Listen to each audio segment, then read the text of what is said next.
அனைவருக்கும் வணக்கம். நம்ம இன்னைக்கு டெஸ்ட் 5 உடைய கொஸ்டின் ஆன்சரை டிஸ்கஸ் பண்ண போறோம். பாருங்க, முதல் கேள்வி, உள்ளங்கை நெல்லிக்கனி போல. இந்த போல என்ற சொல் வெளிப்படையாக வந்தா அது என்னவா இருக்கும்? உவமை தொடராதான் இருக்கும். இந்த உவமை தொடருக்கு பொருத்தமான பொருளை சொல்லணும். அப்ப உள்ளங்கை நெல்லிக்கனி போல என்பது வெளிப்படைத்தன்மை.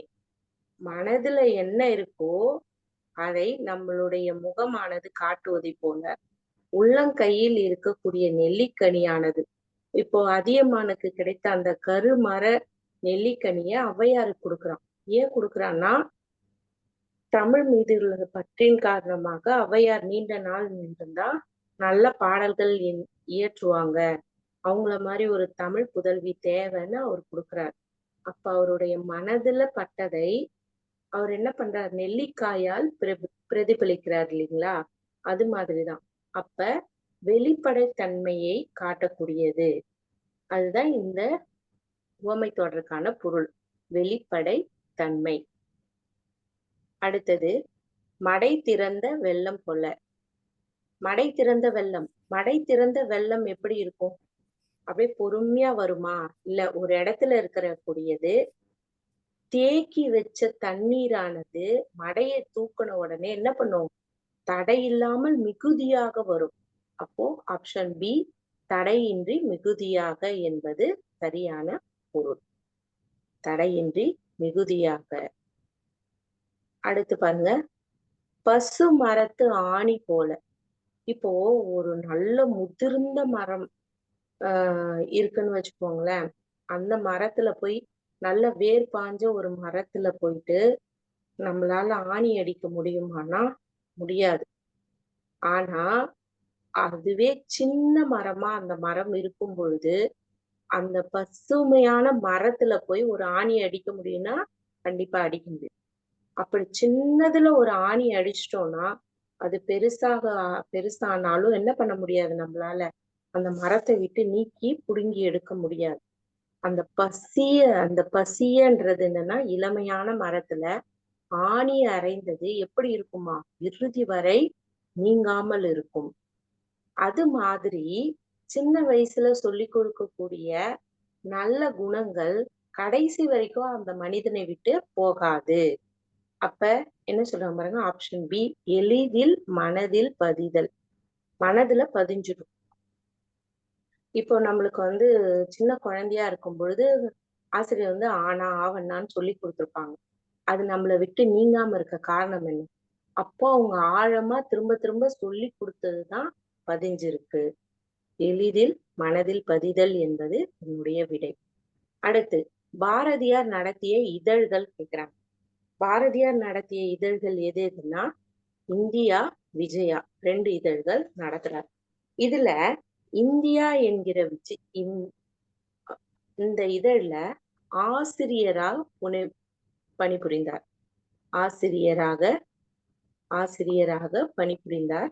இது 1906 தொடங்கப்பட்ட இதழ். 1906 இந்தியா தொடங்கப்பட்ட ஆண்டு எதுன்னா 1906. இவர் ஆசிரியராக இருந்த ஒரே நாளிதழ் எதுன்னா இந்தியா தான். ஒரே நாளிதழ்ல ஆசிரியரா, அவர்தான் ஆசிரியர். அவருக்கு கீழே வேலை செய்ய ஆட்கள் இருந்தாங்க. ஆனா அவருதான் ஆசிரியர். அவரோட முழு கட்டுப்பாடும் இந்தியான்ற இதழ்ல இருந்து. ஆனா மற்ற பத்திரிகைகள்ல அவர் துணை ஆசிரியராக பணிபுரிந்தார். யாரோ ஒருவர் கூட சேர்ந்து பணிபுரிந்திருக்கலாம். சரி, பாரதியார் பணிபுரிந்த இதழ்கள் எது எதுன்னு பார்த்தோம்னா, பாலபாரதம், சூரியோதயம்,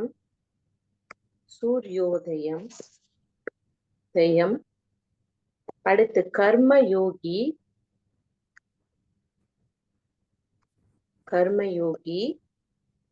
தர்மம், இதெல்லாம் ஒரு பணிபுரிந்த இதழ்கள். இந்த விஜயான்ற ஒரு இதழ் இருக்கு இல்லைங்களா? இந்த இதழ் 1910 எங்க இருந்து வந்தது அப்படின்னா புதுச்சேரியிலிருந்து வந்தது. புதுச்சேரி. நமக்கெல்லாம் தெரியும் ஆங்கிலேயருடைய ஆதிக்கம் அதிகமாக இருந்த போது பாரதியார இதழ்களோ பாடல் இயற்றுதலோ பேசவோ நிறைய தடைகள் விதித்தாங்க. அப்போ அவரு எங்க போய் தஞ்சம் அடைந்திருந்தாருன்னா புதுச்சேரிக்கு. அப்ப புதுச்சேரியில இருந்து வெளிவந்த இதழ் எதுன்னு கேட்டாங்கன்னா விஜயான்னு நம்ம எழுதலாம். அது மட்டும் இல்லாம சக்கரவர்த்தினி அப்படின்னு ஒரு இதழ் என்ன பண்றாரு,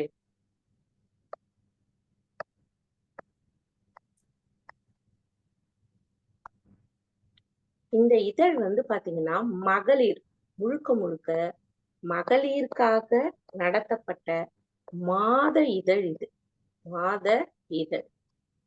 இப்போ நீங்க வந்து அஹ், நினைச்சிருப்பீங்க என்னன்னா இதெல்லாம் படிக்கணுமா, சக்கரவர்த்தினி நடத்தினாரு அப்படின்னு படிச்சா போதுமா, ஏன் அது மகளிருக்கான மாத இதழ்ன்றது சேர்த்து படிக்கணுமானா கண்டிப்பா படிச்சாகணும்.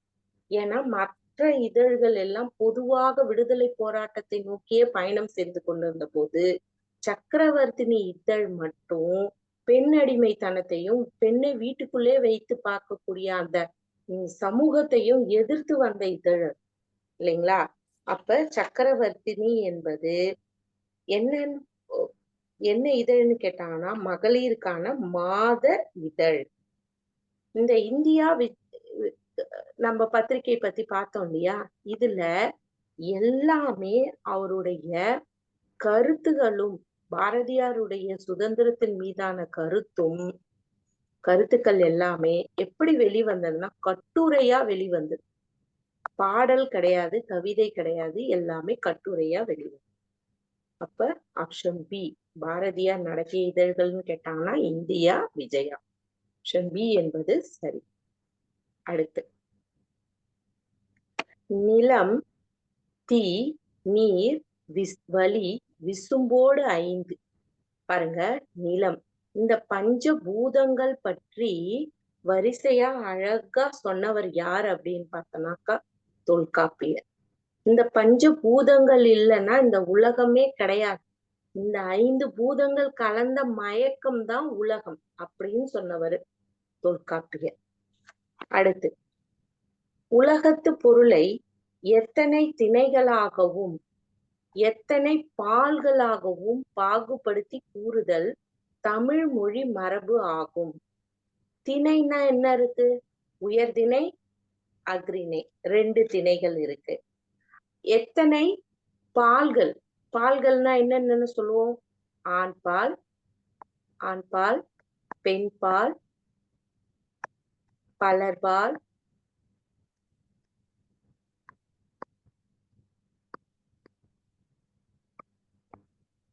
ஒன்றன்பால்,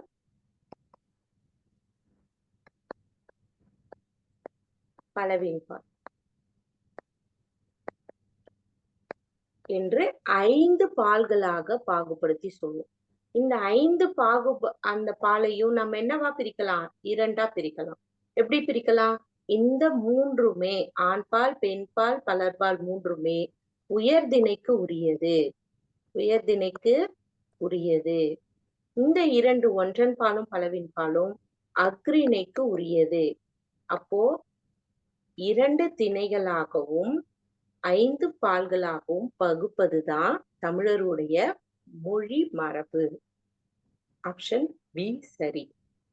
அடுத்தது பாருங்க, விழலுக்கு இறைத்த நீர் போல என்ற உவமை தொடருக்கு பொருத்தமான பொருளை தேர்ந்தெடுக்கவும். பொருத்தமான பொருள்னா விழலுக்கு இறைத்த நீர். இப்போ ஒரு ஒரு செடி, கொடி, மரம் நமக்கு பயன் தரக்கூடியதுக்கு ஒரு நீர் பாய்ச்சணும்னா அது நமக்கு கண்டிப்பா அது நமக்கு என்ன தரும், திரும்ப ஏதோ ஒரு நாம ஊத்துற தண்ணிக்கு இணையா அது நமக்கு எதையாவது ஒண்ணு தரும். அதை விட்டுட்டு தேவையில்லாத முள்ளு கல்லு செடிகளுக்கு புதர்களுக்கு எல்லாம் நம்ம தண்ணீர் பாய்ச்சினா எதனா பயன் இருக்கா, அப்ப பயனற்ற செயல். விழலுக்கு நீர் இறைப்பது பயனற்ற செயல். ஆப்ஷன் சி என்பது சரி. அடுத்து பாருங்க, கண்ணெழுத்து படுத்த எண்ணு பல் பொதி என்ற பாடல் வரி இடம்பெற்ற நூல் எதுன்னு கேக்குறாங்க. இடம்பெற்ற நூல் சிலப்பதிகாரம். இது என்ன சொல்லுது? கண்ணெழுத்து படுத்த எண்ணு பல் பொதி. பொதின்னா என்ன? பொதின்னா ஒரு மூட்டைன்னு வச்சுக்கோங்களேன். ஒரு பெரிய மூட்டை. இந்த மூட்டைக்குள்ள ஏதோ ஒரு பொருள் வச்சு அன்றைய காலகட்டத்துல ஏற்றுமதியோ, இறக்குமதியோ செஞ்சிருக்காங்க. இப்போ நாம ஒரு கொரியர் ஆபீஸ்க்கு போறோம்னா, ஒரு பார்சல் எடுத்துட்டு போறோம்னு வச்சுக்கோங்க. அவங்க கேட்பாங்க, "உள்ள என்ன வச்சிருக்கீங்க?" "நாங்க புக் வச்சிருக்கோம் சார். புக் வச்சிருக்கோம்." அப்படின்னு சொல்லுவாங்க. சரி புக் வச்சிருக்கீங்க. ரைட். இந்த புக்க தூக்கி எடை போடுங்கன்னுவாங்க. எடை போட்டோம்னா ஒரு 15 கிலோ இருக்குங்க சார். அப்ப இதெல்லாம் அவங்க என்ன பண்ணுவாங்க? அந்த பார்சல் மேல நோட் பண்றாங்க இல்லையா? அது மாதிரி அந்த காலத்துல ஒரு பெரிய மூட்டையில ஏதோ ஒரு பொருள வச்சு இதுல அனுப்புறாங்கன்னு வச்சுக்கோங்க. இந்த இதுக்குள்ள என்ன பொருள் இருக்கு? அது எத்தனை கிலோ இருக்குன்றத ஒரு குறிப்பு மாதிரி அது மேல என்ன பண்ணுவாங்க? எழுதுவாங்க. இந்த எழுதக்கூடியதற்கு பெயர் தான் என்னன்னு சொல்றாங்க? கண்ணெழுத்து படுத்த எண்ணு பல்பொதி. இது மேல எழுதக்கூடியத என்னன்னு சொல்றாங்க? கண் எழுத்து. இந்த மாரி ஒரு பொதி மேல எழுதக்கூடியதற்கு பெயரு கண் எழுத்து. பாருங்க, பழங்காலத்தில் எழுதி வச்சுக்கோங்க. இதெல்லாம் ரொம்ப முக்கியமானது. பழங்காலத்தில்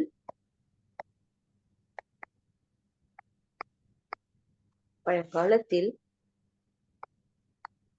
பண்டப் பொதிகளின் பண்டப் பொதிகளின்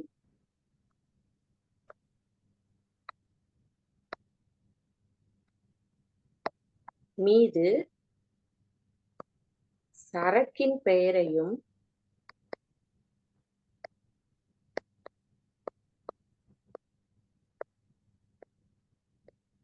சரக்கின் பெயரையும் அளவையும் நான் இதுக்குள்ள ஒரு மிளகு வச்சிருக்கேன். இல்ல இதுக்குள்ள நான் ஏலம் வச்சிருக்கேன். இதுக்குள்ள அரிசி வச்சிருக்கேன் அப்படின்னு அதுக்குள்ள இருக்கக்கூடிய பொருளை பற்றியும், அது எவ்வளவு அளவு உடையது என்பதை பற்றியும் படமாக வரைவது. பாத்துக்கோங்க. எழுதுறது கிடையாது. படமா வரைவாங்களாம். அந்த காலத்துல எல்லாமே ஓவிய எழுத்து முறைதான் இருந்தது. நேர்கோடு, வளைகோடு எல்லாம் கோடுகளா இருந்தது. அது அவங்களுக்கு கண்டிப்பா புரிஞ்சிருக்கும். படமாக வரைந்து அனுப்பிய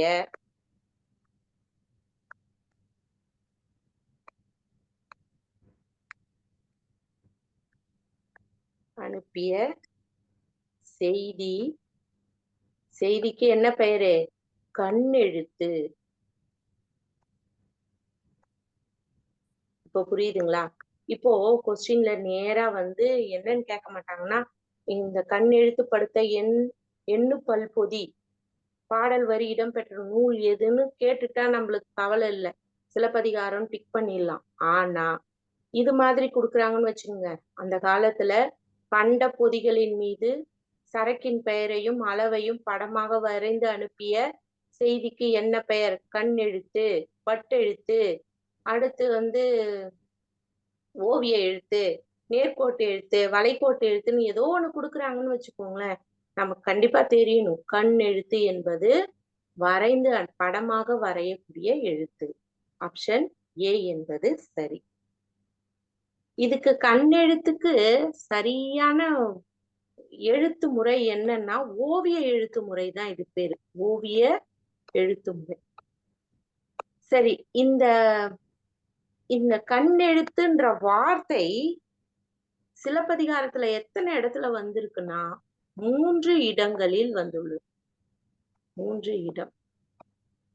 3 இடங்களில் வந்துள்ளது. 3 இடத்துல கண்ணெழுத்து என்ற வார்த்தை இடம்பெற்றுள்ளது. அடுத்து, கிணறு வெட்ட பூதம் கிளம்பியது போல. கிணறு வெட்ட சும்மா நம்ம போய் ஒரு இடத்துல கிணறு வெட்டுறோம்னா, இது சும்மா உதாரணத்துக்கு சொன்னது. அங்க ஒரு பூதம் வந்த மாதிரி. நாம இந்த இடத்துல கிணறு வெட்டினா நமக்கு தண்ணி வரும்ன்ற எதிர்பார்ப்போட தான் வெட்டி இருப்போம். ஆனா தண்ணி வரல. அப்ப பூதம் வந்ததுன்றது என்ன நிகழ்வு? எதிர்பாராத நிகழ்வு. எதிர்பார்க்காம நடக்கிறதுக்கு பேரு என்னது? நடக்கிறதுக்கு என்ன சொல்றாங்க இங்க? ஒரு உவமையால விளக்குறாங்க. கிணறு வெட்ட போனேன், பூதம் வந்த மாதிரி ஆயிப்போச்சு. ஒரு சின்ன காரியம் செய்ய போவோம். அது ஒரு பெரிய சிக்கல்ல கொண்டு போய் முடியும் இல்லையா? அதுதான் இதோடைய அர்த்தம். அடுத்து, தமிழ் எழுத்துக்களில் மிகப்பெரிய சீர்திருத்தத்தை செய்தவர் யார் அப்படின்னா வீரமா முனிவர். நமக்கு தெரியும் ஆ என்பது குறி. அந்த காலத்துல ஆ நெடிலை குறிப்பதற்கு இந்த மாதிரியான சுழிகள் கிடையாது. அப்ப அன்றதை எழுதிட்டு என்ன பண்ணுவாங்க, மேல ஒரு புள்ளி வைப்பாங்க. அதே மாதிரி ஏக்கு இந்த காலை நீட்டக்கூடிய பழக்கம் கிடையாது. ஏக்கு மேல ஒரு புள்ளி இருக்கும். அதே மாதிரி ஓ ஓக்கு இந்த சுழிக்கிற முறை அந்த காலத்துல கிடையாது. இந்த முறைய எல்லாத்தையுமே கொண்டு வந்தவர் யாருன்னா வீரமாமுனிவர் தான். வீரமாமுனிவர் தான் கொண்டு வந்தார். இந்த இந்த இந்த மாதிரியான எழுத்துக்கள் வரும்போது நிறைய குழப்பங்கள் வரும். அந்த இடத்துல ஆ வரணுமா இல்ல ஆ வரணுமான்னு ஒரு குழப்பம் வந்திருக்கும் இல்லையா? ஆண்டவன், இப்போ ஆண்டவன்னு எழுதணும்னு வச்சுக்கோங்களேன். இப்படி எழுதுனா நாம என்ன பண்ண புரிஞ்சுக்கலாம். ஆண்டவன் அப்படின்னு எழுதுறாங்கன்னா, இப்படி இருந்தா நம்மளுக்கு இப்ப புரியுது. ஆ போட்டுட்டு அண்டவன் இப்படி எழுதுறாங்கன்னு வச்சுக்கோ. அப்ப புரியாது. இதுக்கு மேல ஒரு புள்ளி வைப்பாங்க. புள்ளி வச்சா இது என்னவா படிக்கணும் நம்ம? ஆவா படிக்கணும்னு அர்த்தம். அப்ப புள்ளி வைக்க மறந்துடுறாங்கன்னு வச்சுக்கோங்களேன். சிலர் மறந்துடுறாங்க. அப்ப அண்டவன் வரும். அப்ப நிறைய குழப்பங்கள் இருந்தது இந்த ஓலைச்சுவடிகள்ல இருந்த வரைக்கும். அப்ப இந்த சீர்திருத்தத்தை எல்லாம் சரி பண்ணவர் யாருன்னா வீரமாமுனிவர் தான். அதே மாதிரி இந்த தே எழுதுறோம் இல்லையா நம்ம, தே குறில் எழுதும் பொழுது இதுக்கு மேல ஒரு புள்ளி வச்சா அதுக்கு பக்கத்துல என்ன அர்த்தம்? தோ என்பது தொ என்பது மாறும். அப்ப இதுக்கு துணைக்காலா மாறும். இந்த புள்ளிக்கு என்ன அர்த்தம்னா துணைக்கால் போடணும்னு அர்த்தம். அதே மாதிரி தே என்பது தோன்னு மாறுறதுக்கு அதுக்கு பக்கத்துல ஒரு துணைக்கால் போட இது மேல என்ன பண்ணாங்க, புள்ளி வச்சாங்க. இந்த மாதிரியான சீர்திருத்தங்களை கொண்டு வந்தவர் யாருன்னா வீரமா முனிவர். ஆப்ஷன் சி என்பது சரி. அடுத்து கல்வெட்டுகளில் உள்ள எழுத்துக்களின் அமைப்பு எதுன்னு கேக்குறாங்க. வெட்டுகளில் உள்ள எழுத்துக்களில் அமைப்பு எதுன்னு கேக்குறாங்க. ச என்னும் வடமொழி எழுத்து காணப்படுகிறது. ஆமா, கல்வெட்டுல இருந்தது. மெய்யை குறிக்க புள்ளி பயன்படுத்தல. ஆமா, இப்போ இக்கு, இப்ப இந்த புள்ளி அந்த காலத்துல கிடையாது. அடுத்து ஏன் புள்ளி வைக்கிறேன்? புள்ளி வைக்கிறது சிரமம்.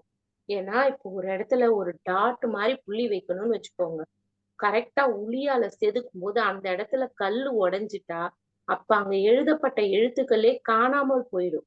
அப்ப புள்ளி வைக்கிறது ரொம்ப சிரமமா இருந்தது. அதனால புள்ளி வைத்தலை அந்த காலத்துல என்ன பண்ணாங்க, தவிர்த்துட்டாங்க. அடுத்து எகர ஒகர குறில் நெடில் வேறுபாடு கிடையாது. இப்ப நம்ம சொன்னோம் இல்லையா, இதுக்கு முன்னாடி நம்ம சொல்லும் பொழுது பாருங்க, எகர ஒகரத்துக்கு அந்த காலத்துல என்ன கிடையாது, குறில் நெடில் அப்படிங்கிற ஒரு முறை கிடையாது. அதுக்கப்புறமா யார் சரி செஞ்சது? அது எல்லாத்தையும் வீரமாமுனிவர் சரி செஞ்சார். அப்ப பாருங்க, எகர ஒகர குறில் நெடில் வேறுபாடு இல்லை. இது மூன்றுமே என்னவா இருக்கு, சரியா இருக்கு. அப்ப பாருங்க, அனைத்தும் சரி என்பதுதான் இதோடைய விடை. அடுத்து பாருங்க, தமிழ் மொழியை எழுத இருவகை எழுத்துகள் பயன்படுத்தப்பட்டன என்பதற்கு சான்றாக விளங்கும் கல்வெட்டுகள் யாவை அப்படின்னு கேக்குறாங்க. என்ன கல்வெட்டு? அறச்சலூர் கல்வெட்டு தான் இருவகை எழுத்துக்கள் பயன்படுத்தப்பட்டன என்பதற்கு சான்றா இருக்கக்கூடியது. இந்த அறச்சலூர் கல்வெட்டு எங்க இருக்கு அப்படின்னா ஈரோடு மாவட்டம். ஈரோடு மாவட்டம். ஈரோடு மாவட்டத்துல நாகமலை அப்படிங்கிற குன்றுல இருக்கு. குன்று, அங்க ஒரு மலை இருக்கு. அந்த மலையில இருக்கிற கல்வெட்டு அறச்சலூர் கல்வெட்டு. இந்த கல்வெட்டுல எதை பற்றி அதிகமான குறிப்பு இருந்ததுன்னா இசை பற்றிய குறிப்பு அதிகமா இருக்கு. இசை குறிப்புகள் அதிகமா இருக்கு. குறிப்பு அதிகமா இருந்தது. அதனாலே இந்த கல்வெட்டை என்ன கல்வெட்டுன்னு சொல்லுவாங்கன்னா இசை கல்வெட்டு அப்படின்னு சொல்லுவாங்க. இந்த கல்வெட்டு எந்த நூற்றாண்டை சார்ந்ததுன்னா கிபி 2ஆம் நூற்றாண்டை சார்ந்தது. கிபி 2ஆம் நூற்றாண்டை சார்ந்தது. அடுத்த வினா போலாம். பழந்தமிழ் இலக்கியங்கள் பல அழிந்து விட்டனவே. இது எவ்வகை தொடர்னு கேக்குறாங்க. பழந்தமிழ் இலக்கியங்கள் எல்லாம் ஐயோ அழிந்து போயிடுச்சே அப்படின்னு நம்ம வருத்தப்படுறோம். அந்த வருத்தம் எதை நோக்கி இருக்கு? நம்மளுடைய எதை வெளிப்படுத்துது? நம்மளுடைய உணர்ச்சியை வெளிப்படுது. உணர்ச்சி தொடர் என்பது சரி. சரி, உணர்ச்சி எதனால வரும் அப்படின்னா, மகிழ்ச்சி, அதிகமான மகிழ்ச்சியில நம்ம என்ன பண்ணுவோம்? உணர்ச்சி வசப்படுவோம். அடுத்து துன்பம் அதிகமா இருக்கும் பொழுதும் என்ன பண்ணுவோம்? உணர்ச்சியை வெளிப்படுத்துவோம். அடுத்து வியப்பு. ஆ! என்னே உயரம். இந்த மலை என்னே உயரம். அடுத்து எதுல வரும்? அச்சம். இந்த 4 செயல்களிலும் இந்த 4 உணர்வுகளிலும் வெளிப்படுவதுதான் உணர்ச்சி தொடர். ஆப்ஷன் பி என்பது சரி. அடுத்து இளங்குமரனார் எந்த நூலை தொகுத்தார்ன்னு கேக்குறாங்க. அவர் தொகுத்த நூல் தேவநேயம். Option A. தேவநேயம் இவருக்கு தேவநேய பாவாணர் மீது அளவு கடந்த பற்று. அதனாலே இவரு 2 பாருங்க, 2 இடத்துல திருவள்ளுவர் தவச்சாலை அப்படின்னு ஒண்ண நிறுவுறார்.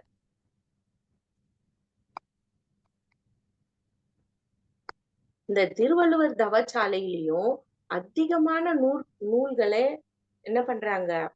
படிக்கிறது, படிக்க வைக்கிறது, அடுத்து மொழி மொழி சார்ந்த நிகழ்ச்சிகள் நடத்துவது, கட்டுரைகள் நடத்துவது, போட்டிகள் நடத்துவது, மாணாக்கர்களை ஊக்குவிக்கும் விதமாக இவர் செய்றாரு. அடுத்து பாவாணர் நூலகம் ஒன்றை அமைத்தவர் யாருன்னா, இந்த இளங்குமரனார் தான். சரிங்களா? பாவாணர் நூலகம். இந்த தேவநேயம் என்ப நூல் 13 தொகுப்புகள் இருக்கு. 1 முதல் 13 தொகுப்பு இருக்கு. தொகுப்புகள் அடங்கியது. இந்த தேவநேயம் என்பது எப்படிப்பட்ட நூல்னா, ஆய்வு நூல். தேவநேய பாவாணர் மீது இருந்த பற்றின் காரணமாக அவருடைய நூல்களை இவர் ஆய்வு செய்து 13 தொகுதிகளாக வெளியிட்டார். சரிங்களா? அடுத்து நெட்டெழுத்து ஏழே ஓர் எழுத்து ஒரு மொழி என்று கூறியவர் யாரு? தொல்காப்பியர். நெட்டெழுத்து ஏழே. அப்ப பாருங்க, நெட்டெழுத்து எது எது? ஆ, இ, உ, ஏ, ஐ, ஓ, ஔ. இதுதான் நெட்டெழுத்து. உங்களுக்கு தெரியும், ஓர் எழுத்து ஒரு மொழியில நம்ம படிச்சிருப்போம். ஆன்னா பசு, ஈன்னா பறக்கக்கூடியது, ஊன்னா உணவு, அடுத்து ஏன்னா அம்பு எய் எய்தல், அடுத்து ஐனா தலைவன், ஓனா மதகு நீர் தாங்கும் பலகை. ஔ என்பது எப்படி வருது? ஔ எப்படி வருதுன்னா, தனியா வரல. ஔ என்பது தனியா வராது. மொழிக்கு முதல்ல மட்டும் ஔவையார் என்ற இடத்துலதான் வரும். இல்ல ஔடதம் என்ற இடத்துல வரும். ஔ என்பது இவ்வோடு இணைந்து எப்படி வரும்னா வவ்.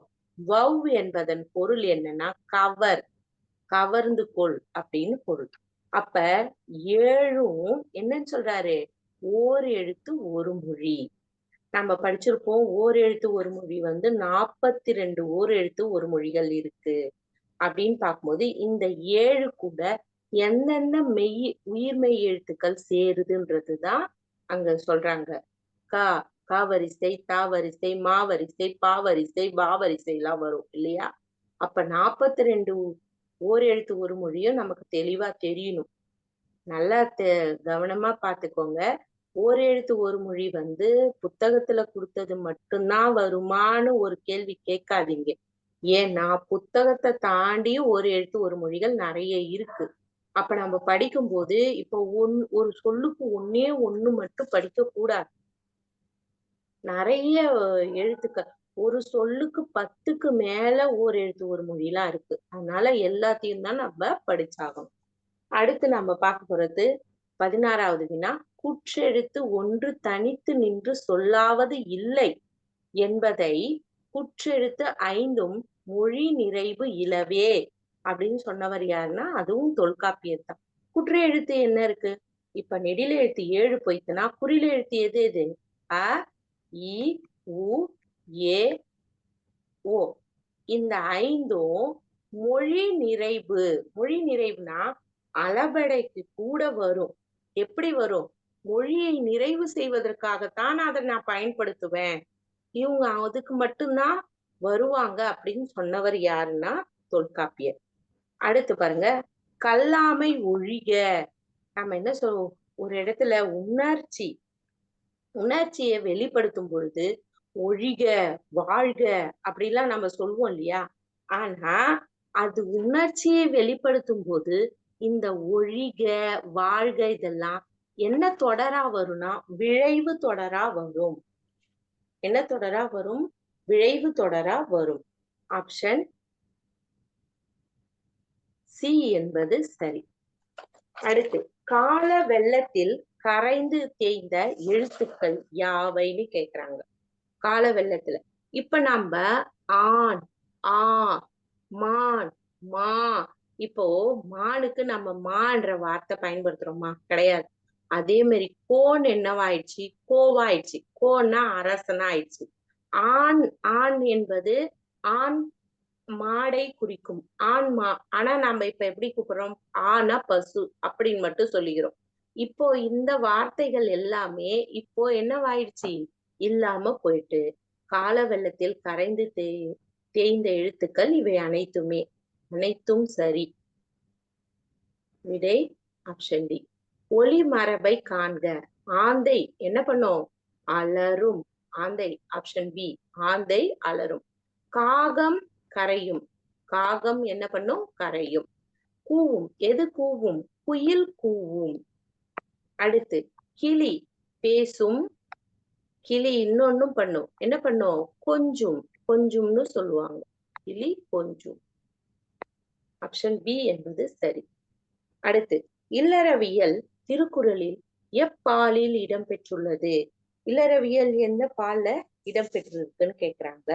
இல்லறவியல் அறத்துப்பாலில் இடம்பெற்றுள்ளது. அறத்துப்பால்ல எத்தனை இயல்கள் இருக்கு? 4 இயல்கள் இருக்கு. அடுத்து, பொருட்பால்ல எத்தனை இயல்கள் இருக்கு? 7 இயல்கள் இருக்கு. இன்பத்துப்பால்ல 3 இயல்கள் இருக்கு. சரி, இந்த பாயிரம் இந்த அறத்துப்பால்ல வரக்கூடிய இயல்கள் எது எது 4ன்னு பாக்கலாமா? நம்ம பாயிரம், இல்லறம், துறவறம்,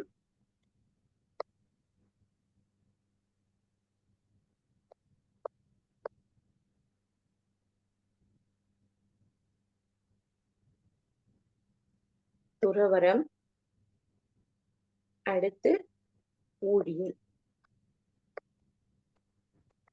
இந்த 4 இயல்ல பாயிரத்துல எத்தனை அதிகாரம் இருக்குன்னா 4 அதிகாரம் இருக்கு. இல்லறவியல்ல 20 அதிகாரம் இருக்கு. துறவரவியல்ல 13 அதிகாரங்கள் இருக்கு. ஊழியல்ல 1 அதிகாரம் மட்டுமே இருக்கு. அடுத்து அரசியல். இது பாருங்க, அரசியல்,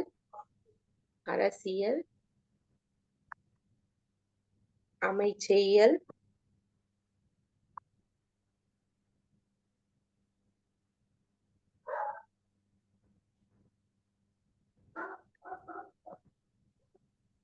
இந்த இயல் வகுத்தவர் யாருன்னு பாத்தீங்கன்னா பரிமேலழகர் இப்படித்தான் வகுத்திருக்காரு.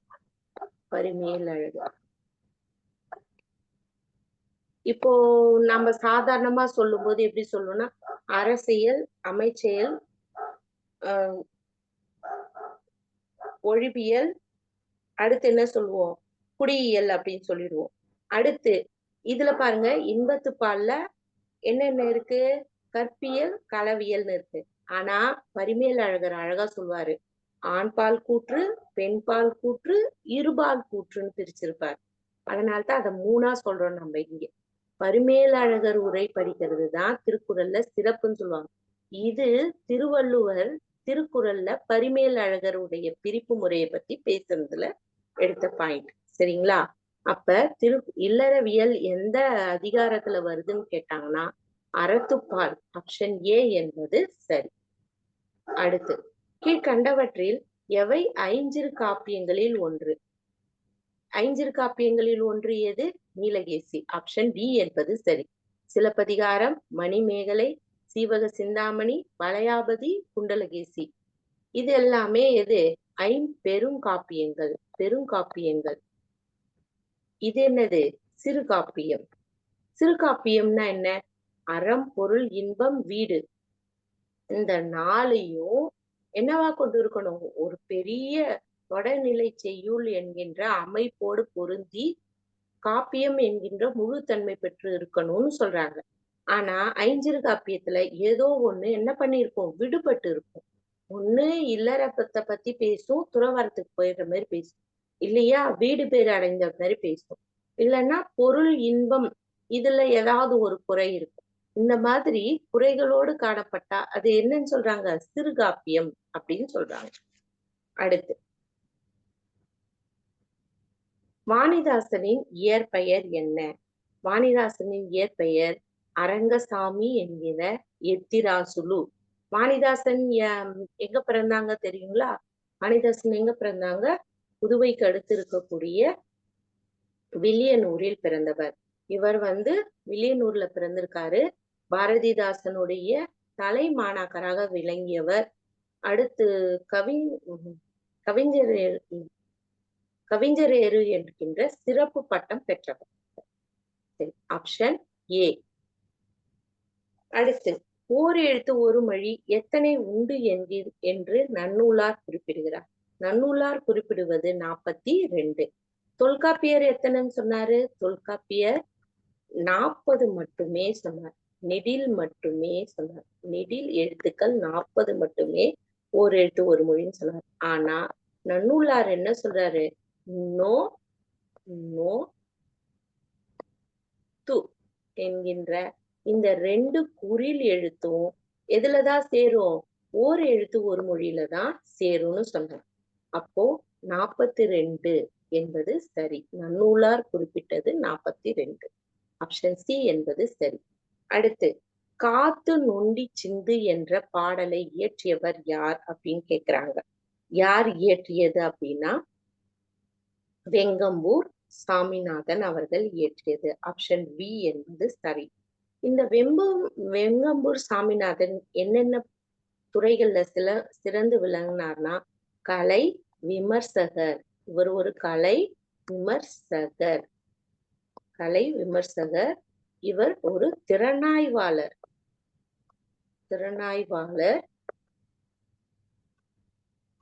அடுத்து எழுத்தாளர்.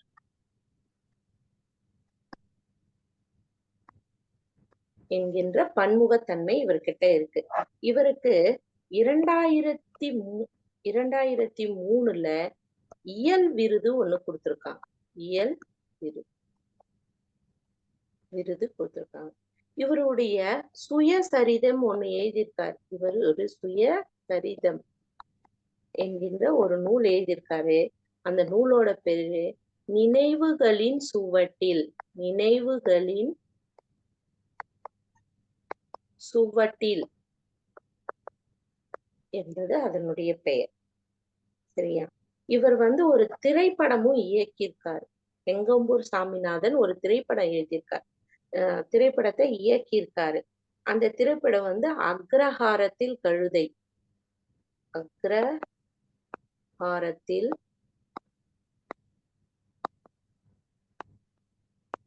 கழுதை. இது இயக்கியவர் யாருன்னா ஜான் ஆபிரகாம்.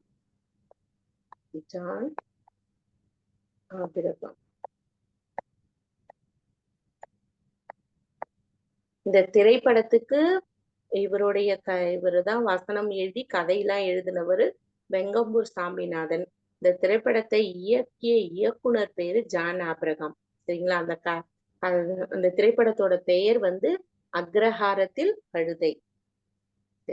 அடுத்தது போலாம். நாவின் நுனி அன்னத்தின் நுனியை பொருந்துவதால் பிறக்கும் எழுத்து. நம்மளுடைய நாக்குடைய நுனி இருக்கு இல்லையா? இந்த நாக்குடைய நுனி நம்மளுடைய மேல் வாய். இப்ப இது பல்லுன்னு வச்சுக்கோங்க. இந்த பல்லுக்கு மேல ஒரு இடம் இருக்கும், அப்பர் ஜான்னு சொல்லுவோம் இல்லையா?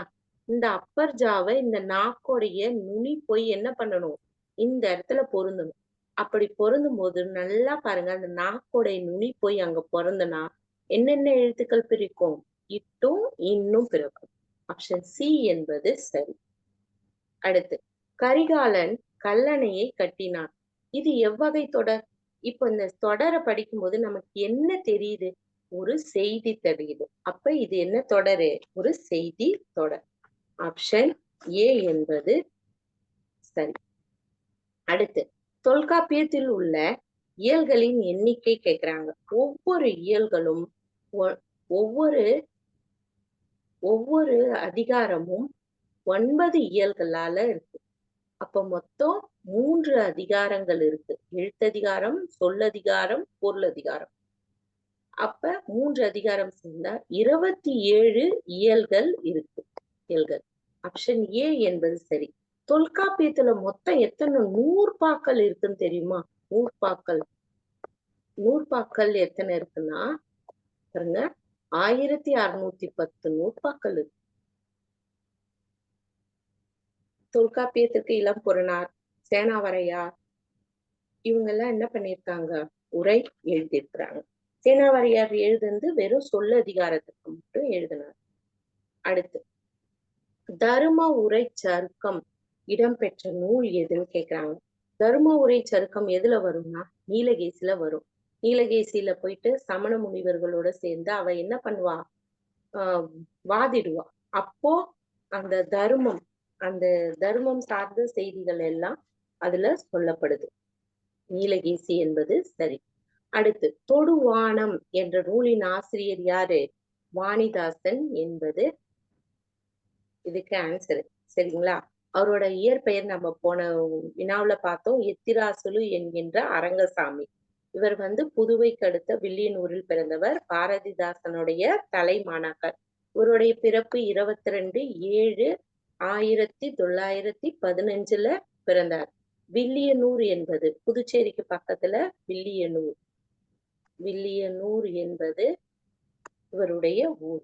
இவர் என்ன மாதிரியான நூல்கள்லாம் எழுதியிருக்காரு தெரியுங்களா? தமிழச்சி,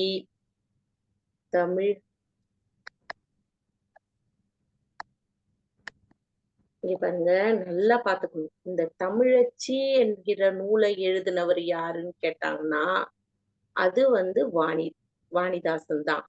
ஆனா தமிழச்சி கூட தமிழச்சியின் கத்தின்னு ஒண்ணு இருக்கு. தமிழச்சியின் கத்தின்னு ஒரு நூல் இருக்கு. இது எழுதினவர் யாருன்னா பாரதிதாசன். ஞாபகம் வச்சுக்கணும். ரெண்டுமே நம்மளுக்கு கொஞ்சம் குழப்பமா இருக்கும். தமிழச்சி மட்டும் எழுதினவர் வாணிதாசன், தமிழச்சியின் கத்தி எழுதினவர் பாரதிதாசன். தமிழச்சி, கொடிமுல்லை, தொடுவானம்,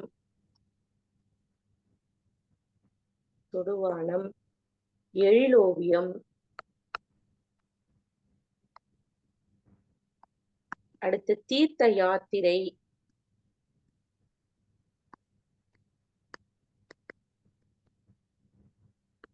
எழில் விருத்தம்,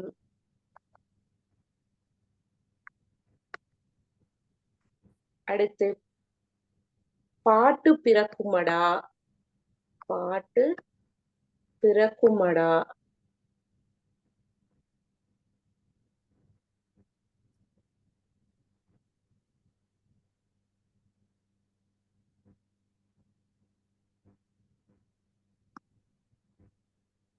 குழந்தை இலக்கியம்,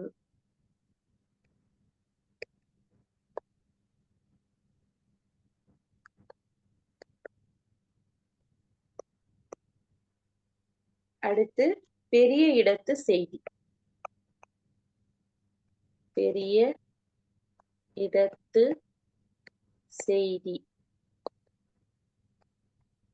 அடுத்து பாருங்க, கவிமணி தேசிக விநாயகத்தின் மொழிபெயர்ப்பு நூல் எதுன்னு கேக்குறாங்க.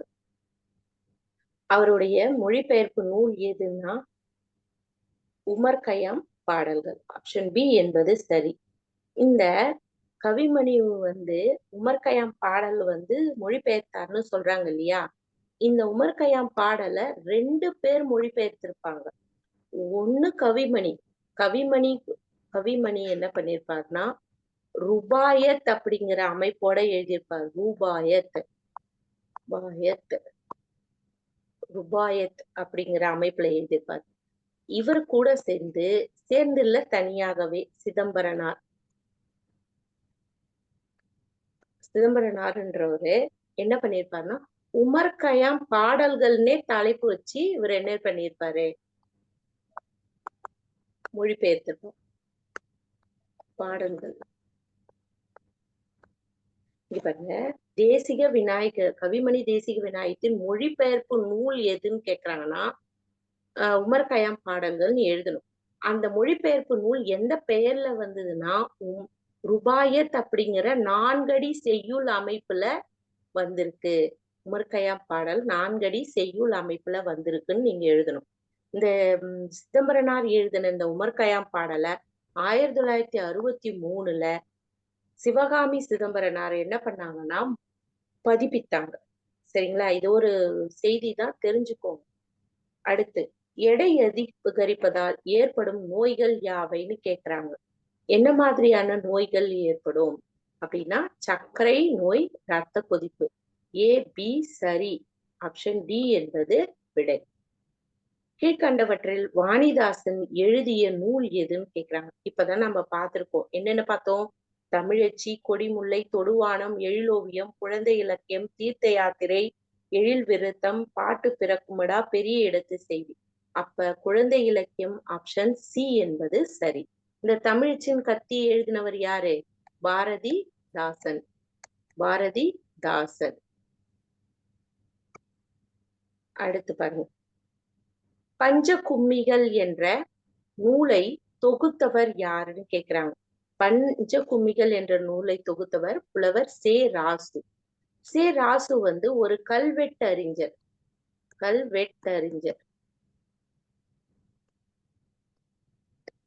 பிளஸ் தொல்லியலாளர்.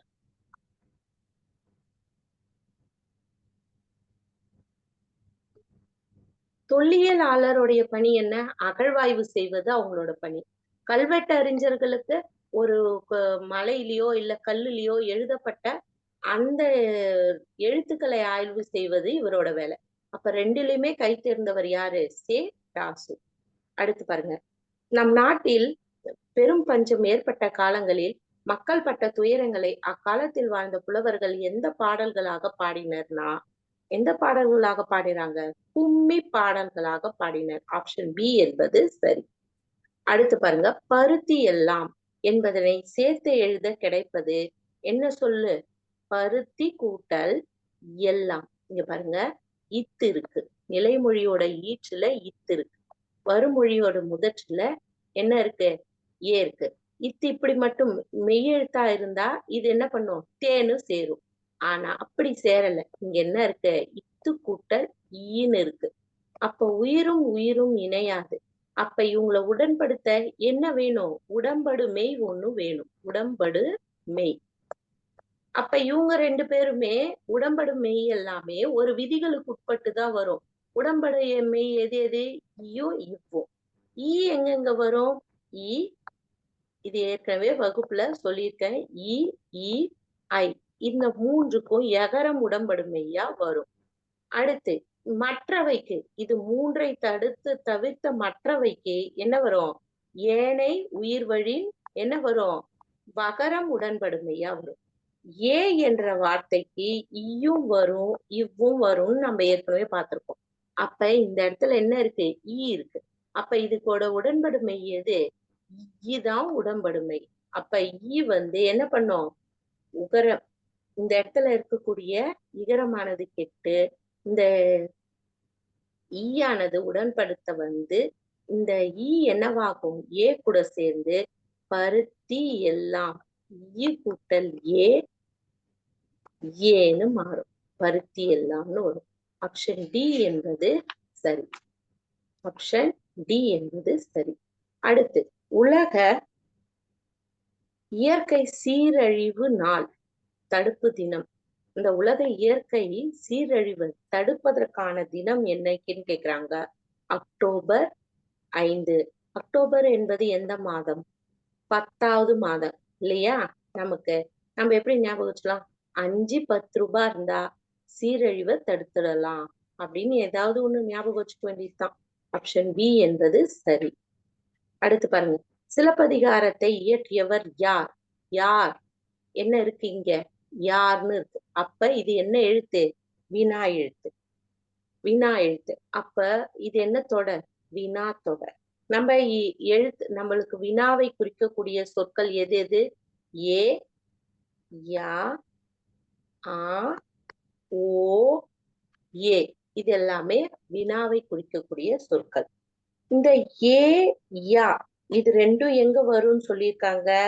முதல்ல வரும். இந்த ரெண்டு எங்க வரும்? முதலில் வரும். ஒரு சொல்லுடைய முதல்ல வரும். முதல்ல வரும். அடுத்து இறுதியிலும் வரும். ஆனா கண்டிப்பா இறுதியில வரக்கூடிய ரெண்டு எழுத்து எது எது? ஆவும் ஓவும் இறுதியில வரும். இந்த பாருங்களேன். யார் இந்த செயலை செய்தது? அப்படியும் கொஸ்டின் கேட்கலாம். ஏன் அப்படி? இது என்னது? எங்கு சென்றாய்? இப்படியும் கேட்கலாம்ல. அப்ப முதல்ல வரக்கூடியது எது? இந்த ரெண்டு எழுத்துக்கள். இப்படியும் வரும். சிலப்பதிகாரத்தை இயற்றியவர் யார்? வருதா? அப்படியும் வரும். அடுத்து பாருங்க. இது இறுதியில வரும். அவனா? அவனா? இந்த வேலையை செய்தது அவனா? Question mark. இவனோ? இந்த பொருளை எடுத்தது இவனோ? அப்படியும் வரும். அடுத்து பாருங்க.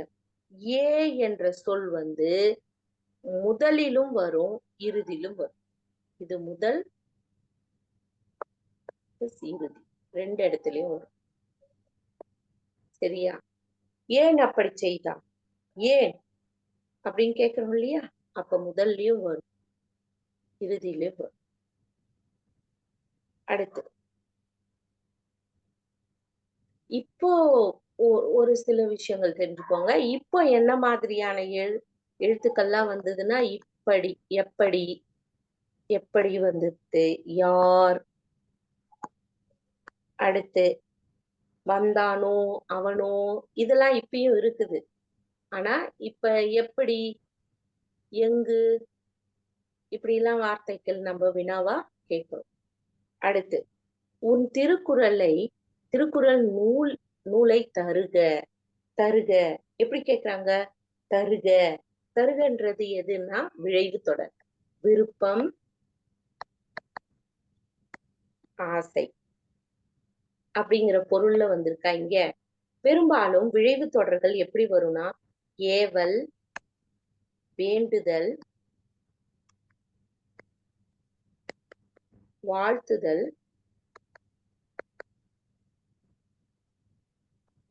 வைதல். இந்த 4 பொருள்கள்ல தான் எந்த தொடர் வரும்? விழைவு தொடர் வரும். இப்ப பாருங்க, நம்ம ஏற்கனவே ஒண்ணு பார்த்தோம். கல்லாமை ஒழிக அப்படின்னு சொன்னாங்க. அப்ப ஒழிக என்பது எது? வைதல், திட்டுதல். ஆஹ் தலைவர் ஒழிக, தலைவர் வாழ்க, வாழ்த்துதல். ஐயா எனக்கு வேண்டும் தருக அப்படின்னு கேட்டா என்னது? வேண்டுதல். நீ செய்க, அந்த பணியை நீ செய்க அப்படின்னு சொன்னா என்னது? ஏவல். அப்ப ஆப்ஷன் சி என்பது சரி. அடுத்து ஸ்ரீரங்கத்து தேவதைகள் என்ற நூலை எழுதியவர் யாரு? சுஜாதா. ஆப்ஷன் பி என்பது சரி. இந்த இந்த ஸ்ரீரங்க தேவதைகள் முதல்ல எந்த இதழ்ல வந்ததுன்னா ஆனந்த விகடன் அப்படிங்கிற இதழ்ல தான் வந்தது.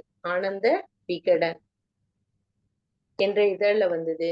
அதுக்கப்புறம் தான் அது நூல் வடிவம் பெற்றது. நூல் வடிவம் பெற்றது.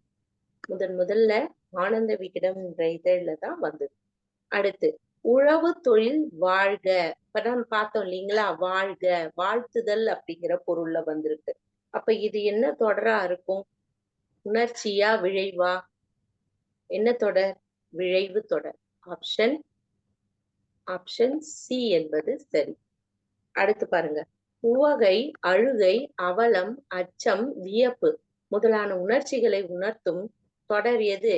உணர்ச்சி தொடர். உணர்ச்சி. உவகை, சந்தோஷம் வந்தா நம்ம என்ன பண்ண ஆரம்பிச்சுவோம்? சந்தோஷம் வந்தா அதிகமா மகிழ்ச்சியில என்ன பண்ணுவோம்? துள்ளி குதிப்போம் இல்லையா? அப்ப நம்மளுக்கு என்ன இருக்கு இங்க? உவகை இருக்குன்றாங்க.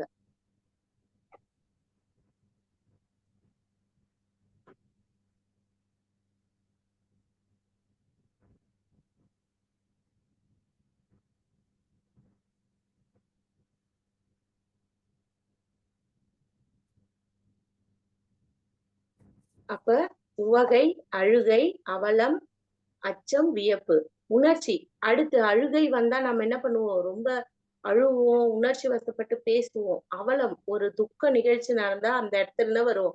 ஐயோ இப்படி ஆயிடுச்சு அப்படின்னு சொல்றோம் இல்லையா? அது. அடுத்து அச்சம், ஒரு பாம்பை பார்த்த உடனே கத்துறோம் இல்லையா? அது பயத்தில் தோன்றுவது.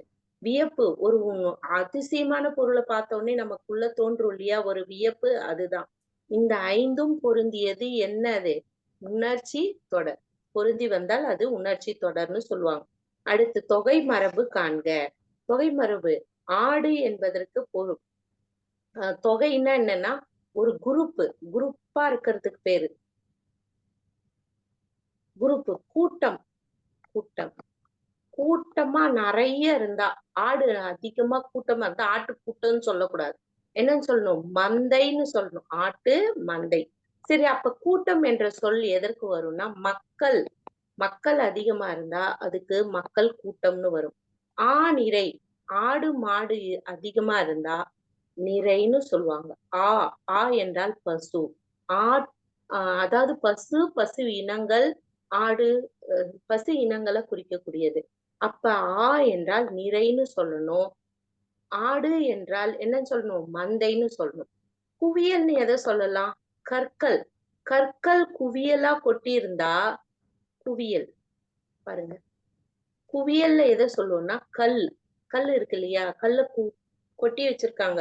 டேய் அங்க கல்லு நிறைய கொட்டி வச்சிருக்காங்க அப்படி சொல்லக்கூடாது. கற்கள் குவியல் குவியலாக என்ன பண்ணிருக்காங்க? கொட்டி வச்சிருக்காங்க அப்படி சொல்லணும். சரியா? அப்ப கல்லுக்கு என்ன வரும்? குவியல் வரும். ஆப்ஷன் சி என்பது சரி. அடுத்து, தற்கால வழக்கில் இல்லாத வியங்கோள் வினைமுற்று விகுதிகள் எதுன்னு கேக்குறாங்க. ஆப்ஷன் பி, இயர், அல். இரண்டும் இப்பொழுது பயன்படுத்துவதே இல்லை. வாழ்க, அதெல்லாம் நம்ம பயன்படுத்துறோம். ஆள் பயன்படுத்துறோம். என்ன வாழ்ந்தாள் சொல்றோமா?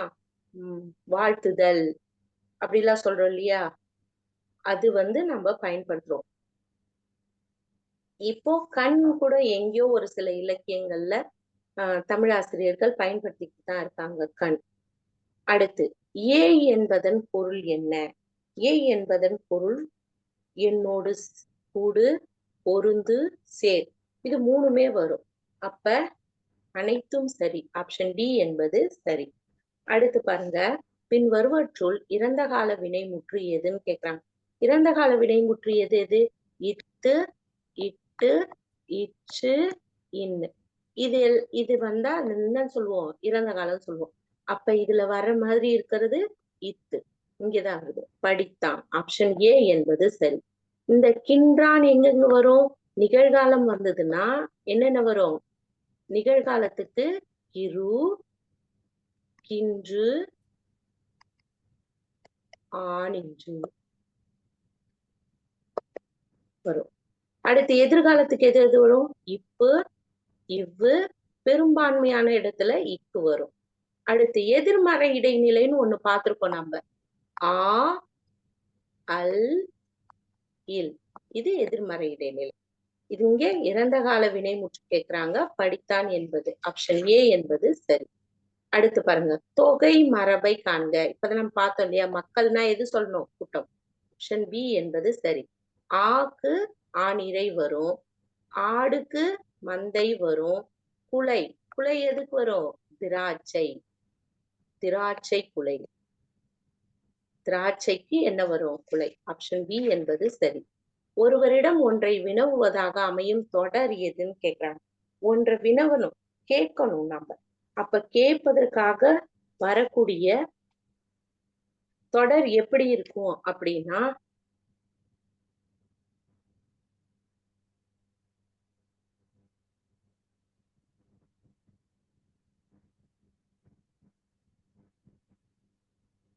அமையும் தொடர் எதுன்னு கேக்குறாங்க.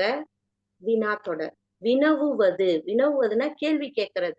அப்படி கேள்வி கேட்கறதுக்காக வரக்கூடிய தொடர் என்னது? வினா தொடர். ஆப்ஷன் டி என்பது சரி. நம்ம ஏற்கனவே பார்த்தோம். எப்படி, ஏன், எங்கு, யார், அவனா, இவனான்லாம் கேட்கிறோம் இல்லையா? அப்ப கேள்வி கேட்பதாக அமையக்கூடிய சொற்கள் பொருந்திய தொடராக வந்தால் அது என்ன தொடர்? வினா தொடர்னு சொல்றாங்க. அடுத்து, கல்லாதவர் பயனில்லாத கலர் நிலம் போன்றவர் என்று கூறியவர் யாருன்னு கேக்குறாங்க. ஒரு படிப்பறிவு இல்லைன்னா அவன் ஒரு கலர் நிலம் அங்க எதுவுமே விளையாது அப்படின்னு சொன்னவர் யார் அப்படின்னா திருவள்ளுவர். ஆப்ஷன் பி என்பது சரி. இதையே பெண்களுக்கு சொன்னவர். பெண்களை பார்த்து கல்வி கற்காத பெண் கலர் நிலம் அங்கே புல்கள் விளைந்திடலாம், நல்ல புதல்வர்கள் விளைய மாட்டார்கள்னு சொன்னவர் யாருன்னா பாரதிதாசன். இதையே கொஞ்சம் மாத்தி அப்படி சொன்னார் தாசன். பெண்களை வைத்து சொன்னார். என்ன சொன்னாரு? படிப்பறிவில்லா பெண்கள் கலர் நிலம் போல அங்கே புல்கள் தான் விளையும், வேண்டாத செடிகள் தான் விளையும், நல்ல புதல்வர்கள் விளைய மாட்டார்கள். பெண் கல்வி கற்றால்தான் அந்த குடும்பத்துல நல்ல குழந்தைகளை வளர்க்க முடியும் அப்படின்னு சொன்னார். இது எங்க சொன்னார்னா குடும்ப விளக்கு அப்படிங்கிற நூல்ல சொல்லியிருப்பார். அடுத்து பாருங்க, களவியல் திருக்குறளில் எப்பாவில் இடம்பெற்றுள்ளது? எப்பா? இன்பத்துப்பால். களவியல் பிளஸ் கற்பியல் சேர்ந்ததுதான் இன்பத்துப்பால், இன்பம். இந்த களவியல்ல 7 அதிகாரம் இருக்கு, கற்பியல்ல 18 அதிகாரம் இருக்கு, மொத்தம் இன்பத்துப்பால்ல 25 அதிகாரங்கள் இருக்கு, 250 திருக்குறள்கள் இருக்கு. சரியா? ஆப்ஷன் சி என்பது சரி. அடுத்து பாருங்க, ஏவல், வேண்டுதல், வாழ்த்தல், வைதல் ஆகிய பொருள்களில் வரும் தொடர் எதுன்னு சொன்னாங்க? விழைவு தொடர். இதெல்லாம் நம்ம ஏற்கனவே போன ஒரு 2-3 வினாக்கு முன்னாடிதான் பார்த்தோம். அடுத்து திருக்குறளின் பெருமையை விளக்கும் நூல் எதுன்னு கேக்குறாங்க. திருக்குறளின் பெருமையை விளக்கும் நூல் திருவள்ளுவ மாலை. ஆப்ஷன் பி என்பது சரி.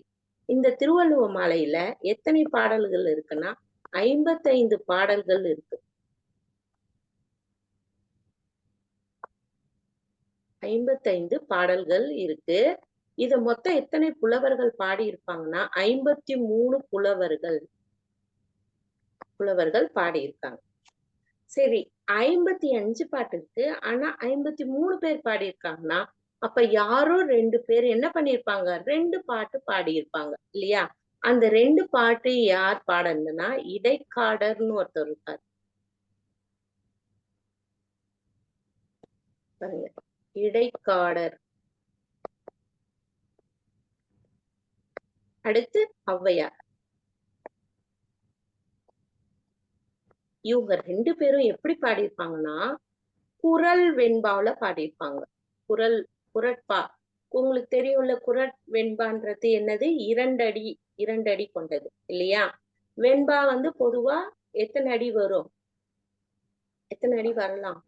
2 அடி முதல் 12 அடி வரை வரும். இவங்க 2 பேரும் பாடுறது குறட்பா. குறட்பா சரியா? மற்றவர்கள் பாடுறது மத்த இங்க 53ல 2 படிச்சுன்னா மீதி 51 புலவர்கள் இருப்பாங்களா? 51 புலவர்களும் எந்த யாப்பு முறையில பாடினாங்கன்னா வெண்பா யாப்பு முறை. வெண்பாவுல பாடிருப்பாங்க. தெரிஞ்சு வச்சுக்கோங்க இல்லையா? இடைக்காடனாரும் ஔவையாரும் குறட்பாவுல பாடியிருப்பாங்க, மற்ற புலவர்கள் வெண்பாவில் பாடியிருப்பாங்க. வெண்பான்னா 4 அடியில இருந்து பாடியிருப்பாங்க. அவங்க 2 அடிக்குள்ள பாடினாதான் அதை நம்ம என்னன்னு சொல்லணும்? குறட்பான்னு சொல்லணும். திருவள்ளுவர் மாதிரியே 2 அடியில பாடியிருப்பாங்க இவங்க. அடுத்து ஆப்ஷன் பி திருவள்ளுவ மாலை என்பது சரி. அடுத்து கொடிமுல்லை என்ற நூலின் ஆசிரியர் யாருன்னு கேக்குறாங்க. இந்த கொடிமுல்லை என்கிற நூலின் ஆசிரியர் யாரு? வாணிதாசன். நம்ம ஏற்கனவே பார்த்துட்டோம். தமிழச்சி, கொடிமுல்லை, தொடுவானம் இதெல்லாம் பார்த்தோம் இல்லையா? வாணிதாசன் என்பது சரி. இந்த நூலானது 1995ல வெளியானது. மொத்தம் இது 48 பக்கம் தான் உடையது. பக்கம். இதுல இந்த நூல்ல காதல், கலைஞன், யாழ், புகை கோயில்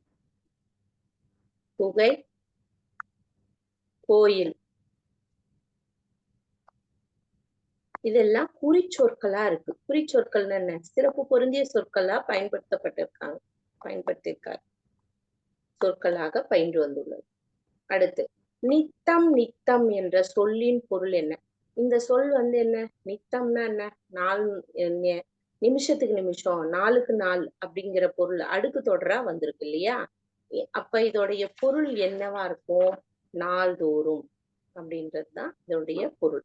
அடுத்து, கவிமணி தேசிக விநாயகம் இயற்றிய நூல்களில் பொருந்தாதது எதுன்னு கேக்குறாங்க. பொருந்தாதுன்னா ஆசிய ஜோதி கவிமணி இயற்றியதுதான். மருமக்கள் மருமக்கள் வழி மான்மியமும் அவர் எழுதந்தான். அடுத்து, கதர் பிறந்த கதையும் அவர் எழுதந்தான். இதுல எழுதாதது சங்கொலி. சங்கொலி எழுதியவர் யாரு? நாமக்கல் கவிஞர் வே ராமலிங்கனார் கவிஞர். நாமக்கல் கவிஞரை எப்படியெல்லாம் அறிவிப்பாங்க? காந்திய கவிஞர், காந்திய கவிஞர், காந்திய கவிஞர், முதல் அரசவை கவிஞர், முதல் அரசவை கவிஞர் கவிஞர்னு அழைப்பாங்க. அடுத்து ஆப்ஷன் சி என்பது சரி. அடுத்தது, சமண சமய கருத்துக்களை வாதங்களின் அடிப்படையில் விளக்கும் நூல் நீலகேசி. ஆப்ஷன் பி என்பது சரி. நீலகேசி என்பது ஒரு வாத நூல், போர் நூல் அப்படின்னு சொல்லுவாங்க. அடுத்து, நோய் நாடி நோய் முதல் நாடி என்று கூறியவர் யார் அப்படின்னு கேக்குறாங்க. திருவள்ளுவர். Option D. நோய் நாடி நோய் முதல் நாடி அது தனிப்ப, வாய் நாடி வாய்ப்ப செயல் அப்படின்னு முடியும் அந்த குறள். அடுத்து, சுஜாதாவின் இயற்பெயர் எது? ரங்கராஜன். Option B. ரங்கராஜன் என்பது சரி. அடுத்து, மலரும் மாலையும் என்ற நூலின் ஆசிரியர் யாருன்னு கேக்குறாங்க. மலரும் மாலையும் என்ற நூலின் ஆசிரியர் கவிமணி. ஆப்ஷன் பி என்பது சரி. கவிமணி இயற்றிய நூல்கள்லாம் சிலர் பார்க்கலாமா? அழகம்மை ஆசிரிய விருத்தம், அழகம்மை ஆசிரிய விருத்தம்,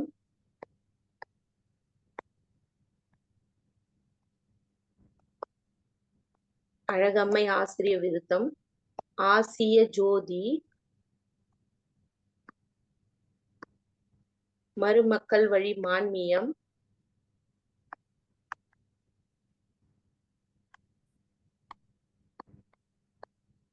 மருமக்கள் வழி மான்மியம், கதர் பிறந்த கதை, கதர் பிறந்த கதை. அடுத்து நம்ம பார்த்தோம் இல்லையா, உமர் கய்யாம் பாடல்கள், உமர் கய்யாம் பாடல்கள், இது மொழிபெயர்ப்பு நூல்.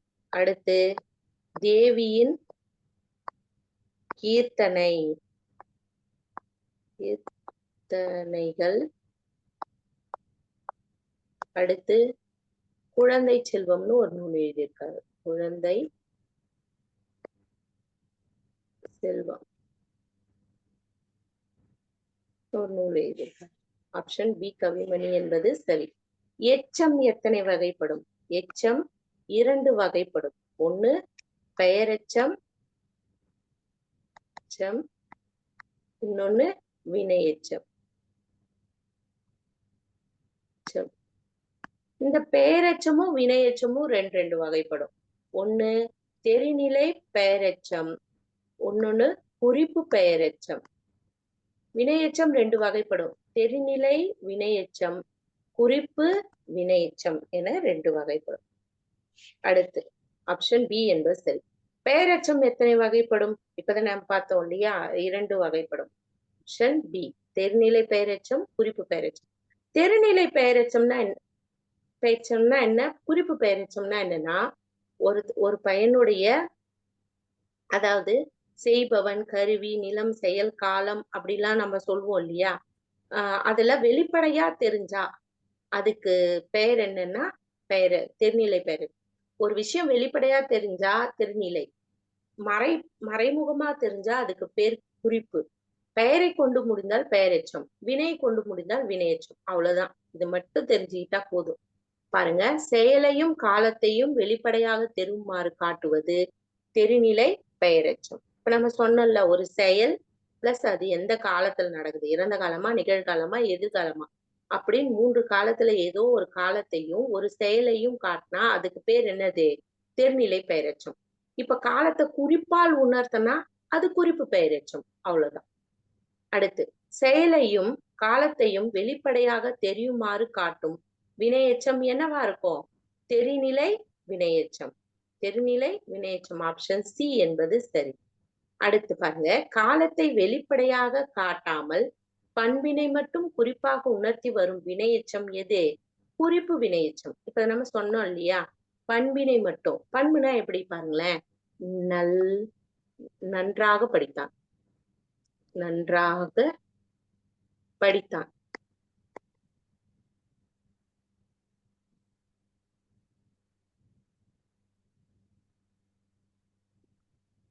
நன்றாக படி, இப்படி மட்டும் வச்சுப்போம். இந்த நன்றாகன்றது பண்பு.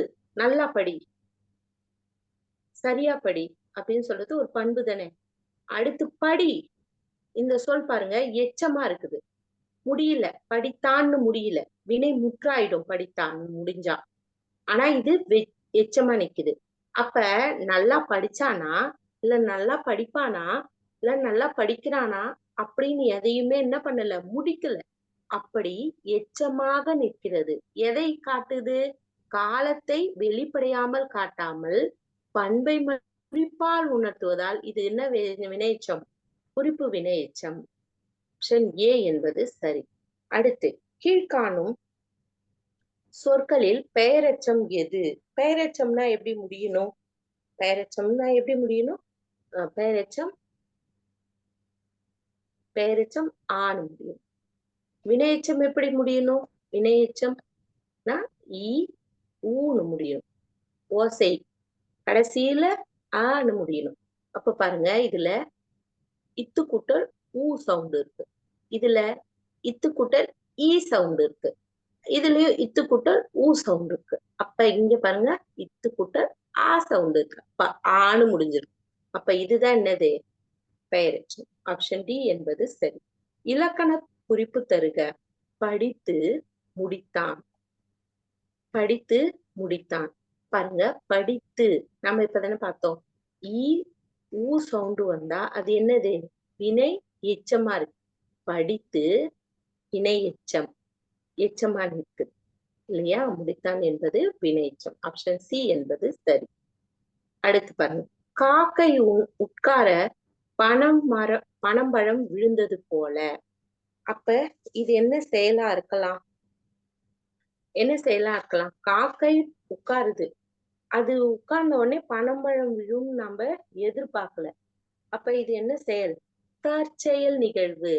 எதிர்பாராதது இல்ல, ஒற்றுமையின்மையும் கிடையாது. அடுத்து பாருங்க, பயனற்ற செயலும் இல்ல, அது எதிர்பாராத நிகழ்வு கிடையாது, தற்செயல் நிகழ்வு.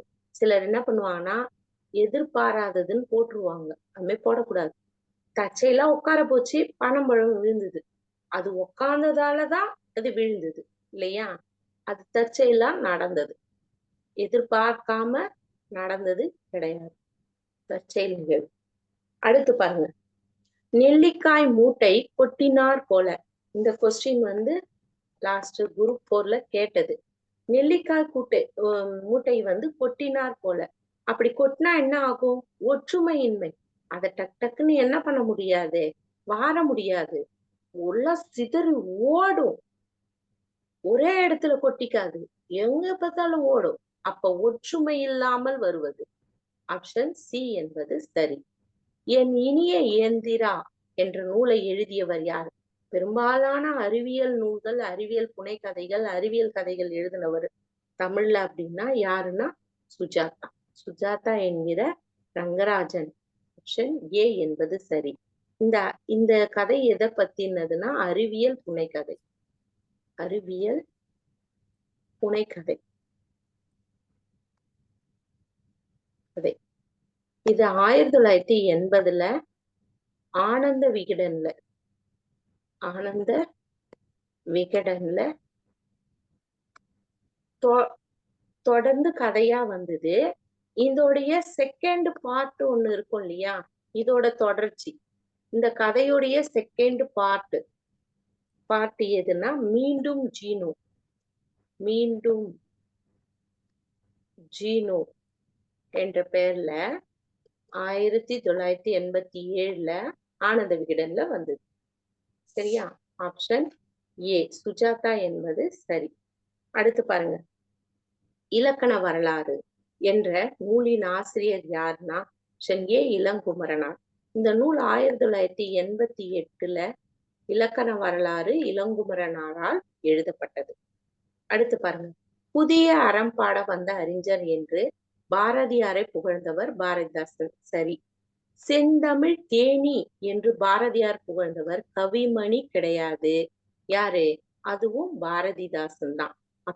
அப்போ ஆப்ஷன் இங்க கூற்றுல கவிமணி என்பது தவறாக தரப்பட்டுள்ளது.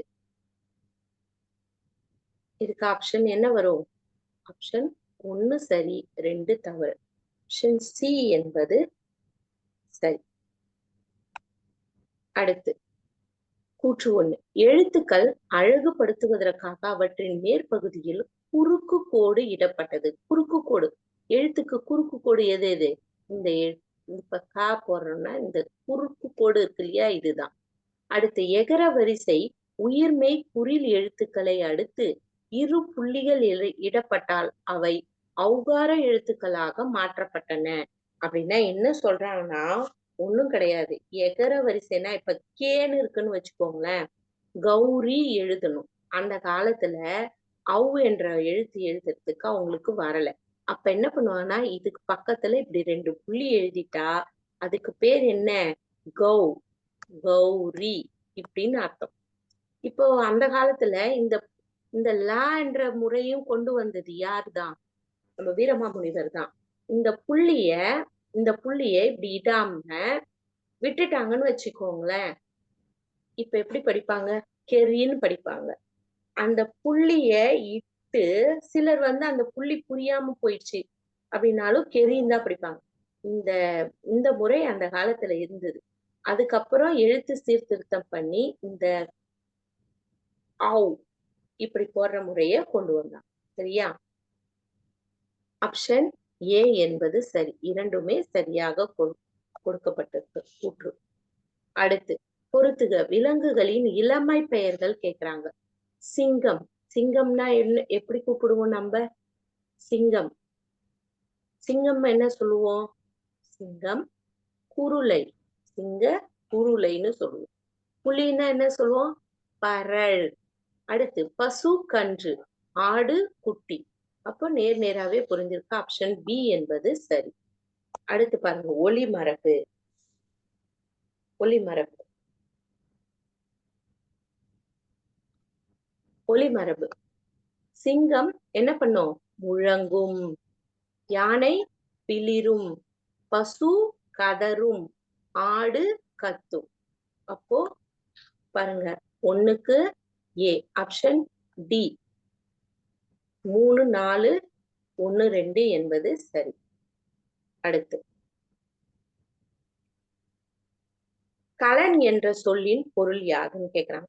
கலன் என்ற சொல்லின் பொருள் அணிகலன். களம் என்பதன் பொருள் என்ன? களம். களம் என்பதன் பொருள் கப்பல். அது களம் என்பதன் பொருள் கப்பல். கலன் என்பதன் பொருள் அணிகலன். அடுத்து கந்தர் கலிவெண்பா என்ற நூலை இயற்றியவர் யாருன்னு கேக்குறாங்க. இயற்றியவர் குமரகுருபரர். இந்த குமரகுருபரர் எந்த நெறியை பின்பற்றினார்னு பார்த்தா சைவ நெறி. சைவ நெறியை பின்பற்றியவர். இவர் தருமபுரம்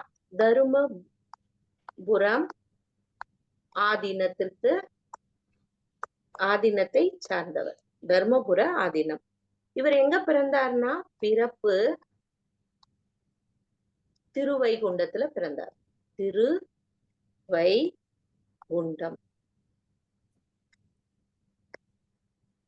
அடுத்து இவர் எழுதிய நூல்கள்லாம் நமக்கு நிறைய தெரியும் இல்லையா? சகலகலாவல்லி மாலை, சகலகலாவல்லி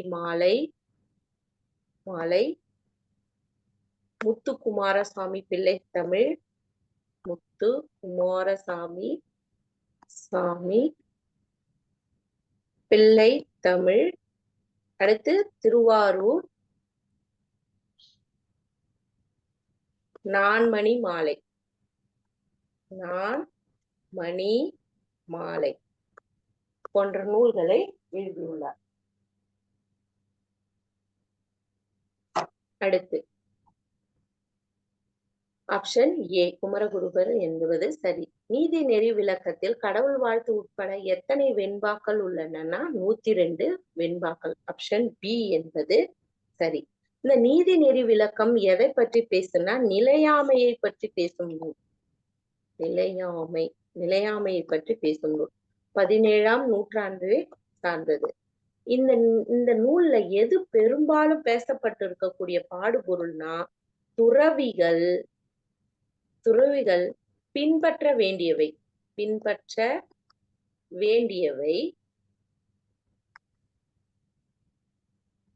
வேண்டாதவை.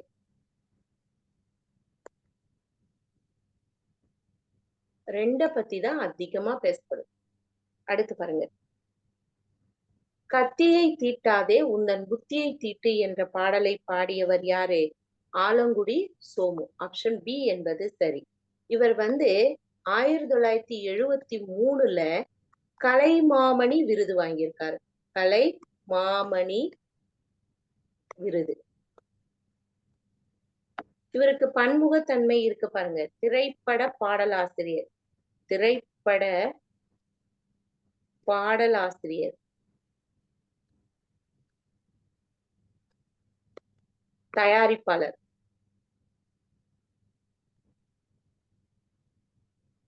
என்ற பன்முகத்தன்மை கொண்டவர் யாரு? ஆலங்குடி சோமு.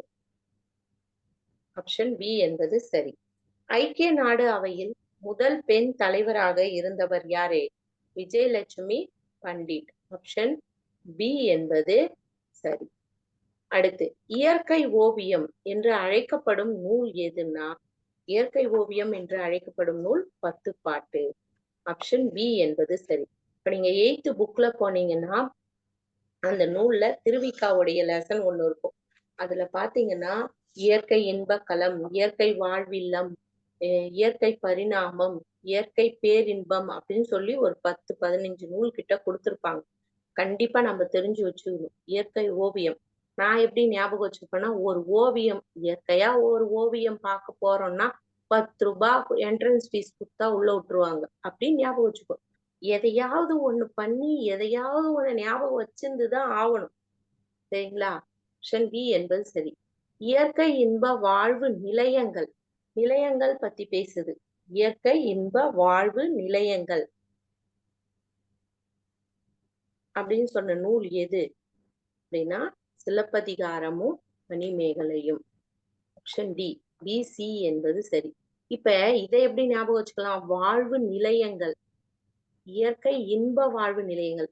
இப்ப சிலப்பதிகாரத்தை எடுத்துக்கிட்டோம்னா இப்போ கண்ணகிய 12 வயசுல விட்டுட்டு போறான் கோவலன் பிரிந்து. அவளுக்கு 24 வயசு ஆகும்போது 12 ஆண்டுகள் கழித்துதான் திரும்பி வரான். ஆனா அவளுடைய வாழ்க்கை இயற்கையாகவே இன்பமா இல்ல. நிலையா நிக்கும்னு நினைச்சுதான் எங்க போறா? மதுரைக்கு போறா. ஆனா அங்கேயே அவன் என்ன பண்ணப்படுறான்? கொலை செய்யப்படுறான். அந்த கதையை அடிப்படையா வச்சுதான் நான் இதை ஞாபகம் வச்சுப்பேன். இயற்கை இன்ப வாழ்வு இல்ல, நிலையான வாழ்வு இல்லாம போயிடுச்சு. யாருக்கு? கண்ணகிக்கும். மணிமேகலையோட கதையும் அப்படித்தானே. மணிமேகலை அவ ஒரு பெரிய நாட்டிய பரம்பரையில பிறந்திருந்தா கூட அந்த பொட்டு கட்டி வாழக்கூடிய தேவதாசி முறையை பின்பற்றாம அவன் என்ன பண்றா? துறவுக்கு போயிடுறான், பௌத்த துறவியா ஆயிடுறான். அப்போ அதே மாதிரிதான் மாதவியும். கோவலன் கொலை செய்யப்பட்டான்ற விஷயம் தெரிஞ்ச உடனே அவளும் பௌத்த சமயத்தை தழுவிடுறான். அப்ப பாருங்க, இயற்கை இன்பம் வாழ்வு யாருக்குமே அங்க நிலையா இல்ல. அதை வச்சு இத 2 நூலை ஞாபகம் வச்சுக்கலாம். சிலப்பதிகாரம், மணிமேகலை. அடுத்து இயற்கை பரிணாமம் என்று அழைக்கப்படும் நூல் கம்பராமாயணம். நல்லா பாருங்களேன், பரிணாமம் இயற்கையாகவே பரிணாமம் அடைந்ததுதான். ஒரு வால்மீகி வந்து ஒரு பெரிய திருடர், பொய் சொல்லக்கூடிய எல்லா பழக்கமும் இருந்த அவருக்குள்ள ஒரு பெருமாளுடைய அந்த அவதாரம் ஞாபகத்துக்கு வந்து, அவரு வந்து ஒரு பெரிய இதிகாசத்தை எழுதுறாரு. அத பார்த்து அத மாதிரியே தழுவி கம்பர் எழுதுறாரு. இந்த மாரி தழுவல் செய்து தமிழ் மரபுக்கு ஏற்ப கம்பர் கம்பராமாயணத்தை படைத்தார். அப்போ ஒரு பரிமாணம் தானே அங்க. அத வச்சு இத ஞாபகம் வச்சுக்கணும். இயற்கையாகவே பரிணாமம் அடைந்தது. அடுத்து கம்பராமாயணம் ஆப்ஷன் ஏ என்பது சரி. அடுத்து பாருங்க, உருபுகளுக்கு பதிலாக முழு சொற்களே வேற்றுமை உருபாக வருவதை நம்ம என்ன சொல்லணும் அப்படின்னா, சொல்லுருபுகள்னு சொல்லணும். சொல்லுருபுகள்னு சொல்லணும். ஆப்ஷன் பி என்பது சரி. சொல்லுருபுகள். அடுத்து நீதிநெறி விளக்கம் என்ற நூலை இயற்றியவர் யார்? அத நம்ம பார்த்தோம் இல்லையா? நீதிநெறி விளக்கம் என்ற நூலை எழுதியவர் குமரகுருபரர். இவர் 17ஆம் நூற்றாண்டை சேர்ந்தவர். இந்த நூல்ல எது பெருசா பேசப்பட்டதுன்னு நம்ம பார்த்தோம். துறவுகள் என்ன செய்யணும், துறவிகள் என்ன செய்யணும், என்ன செய்யக்கூடாது. மற்றும் அது மட்டும் இல்ல, இளமை, செல்வம், யாக்கை. யாக்கை இந்த உடம்பு.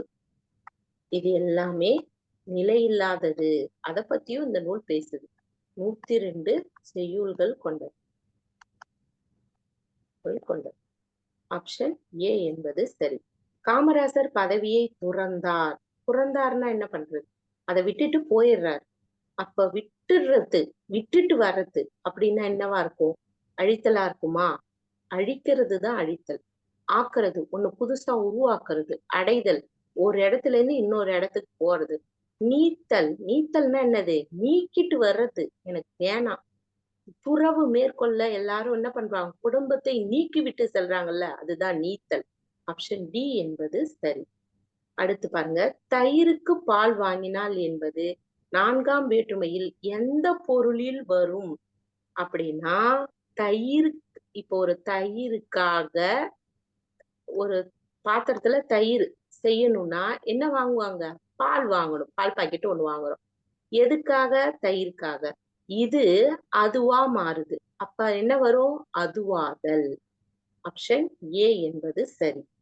அடுத்து பாருங்க, நம்பி ஊரார் என்று அழைக்கப்படுபவர் யார் அப்படின்னா, சுந்தரர். திருவெண்ணெய்நல்லூர்ல திருமண கோலத்துல இருக்கிறார். அப்ப சிவபெருமானால் தடுத்தாட்கொள்ளப்பட்டவர். தடுத்தாட்கொள்ளப்பட்டவர்.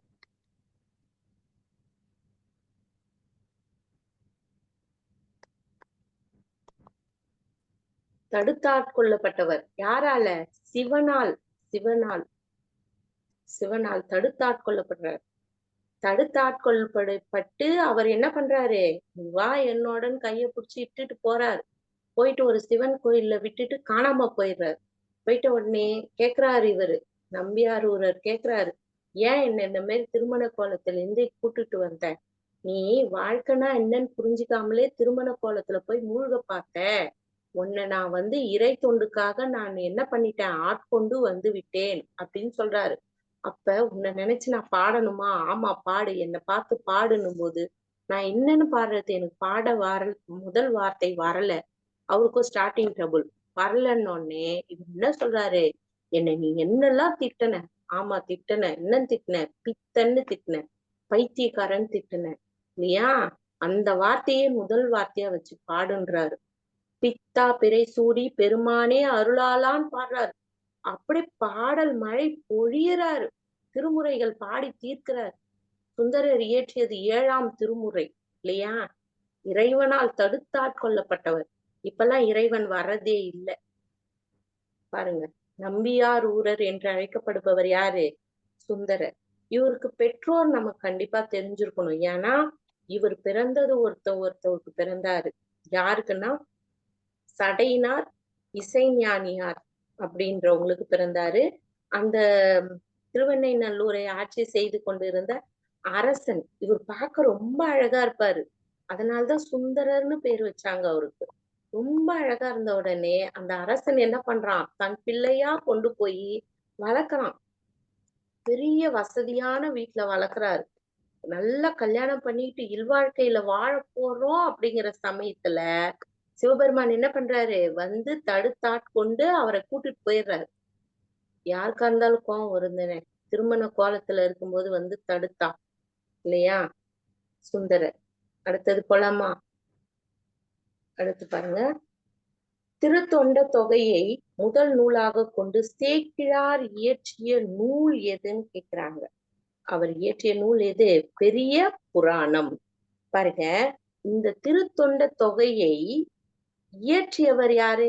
இப்ப இதுக்கு முன்னாடி பார்த்தோம் இல்லையா நம்ம சுந்தரர்.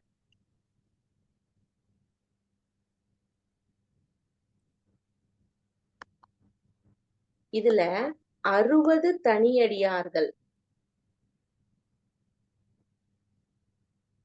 அடுத்து 9 தொகையடியார்கள் பற்றி தெளிவா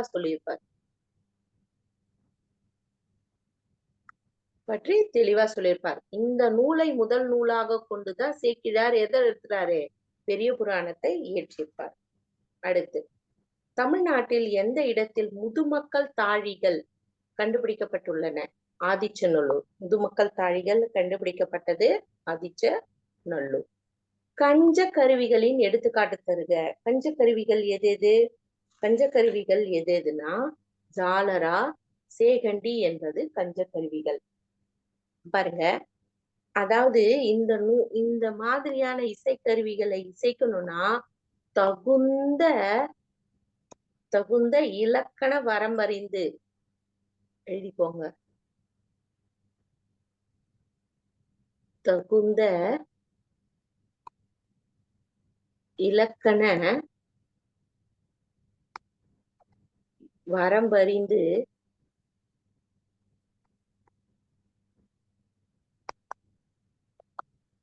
மிக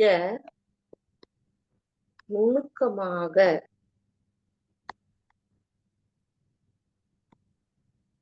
இசைக்க வேண்டியது.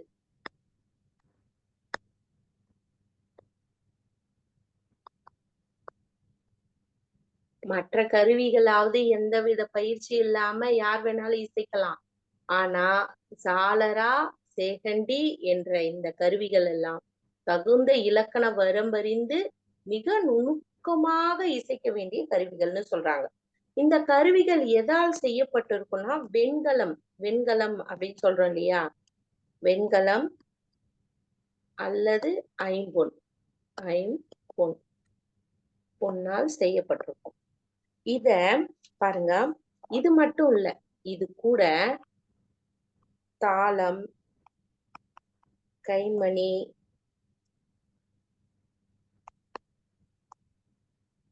சேகண்டி, கஞ்சம், இந்த கருவிகளும் எதால் ஆயிருக்கும்?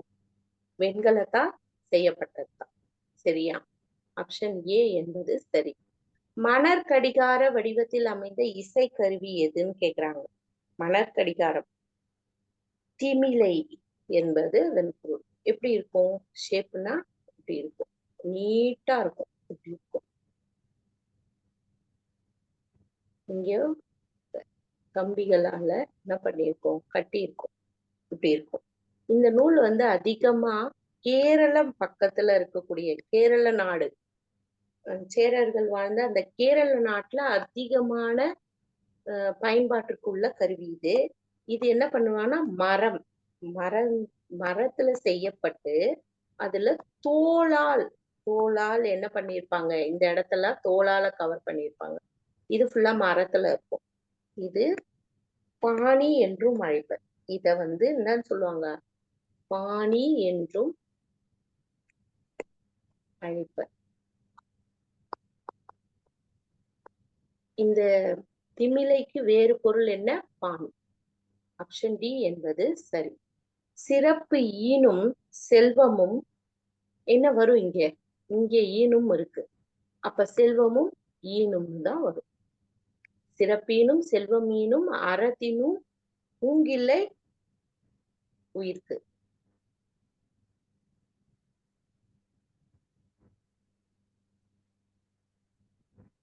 ஆக்கம் எவனோ உயிர்க்கு. Option C. ஈனும் என்பது அதனுடைய சரியான விடை. அறத்தினும் ஊங்கு ஆக்கமும் இல்லை, அதனால் மரத்தினும் ஊங்கில்லை கேடு. இந்த இந்த குறட்பால என்ன அணி பயின்று வந்திருக்குன்னு கேக்குறாங்க. எடுத்துக்காட்டு உவமையணி. ஏன்னா நல்ல விளை நிலமானது மனிதருக்கு நல்ல விளைச்சலை தரும். அது போல அது போலன்றது இங்க என்ன பண்ணிருக்கு, மறைந்து வந்திருக்கு. இந்த இடத்துல மறைந்து வந்திருக்கு. அதை போல நல்லவர்களிடத்தில் நல்ல குணமும் கெட்டவர்களிடத்துல கெட்ட குணம்தான் இருக்கும்ன்றத இந்த பாடல் சொல்லுது. அப்ப இந்த பாடல்ல மறைந்து வந்திருக்கக்கூடிய அணி என்ன அணி? எடுத்துக்காட்டு உவமை அணி. ஆப்ஷன் சி என்பது சரி. ஒல்லும் என்பதன் பொருள் என்னன்னு கேக்குறாங்க. ஒல்லும் என்பதன் பொருள் இயன்ற என்பது பொருள். இயன்ற நாம் முடியும், என்னால் முடியும். இயலும், இயலும். செய்யலாம்,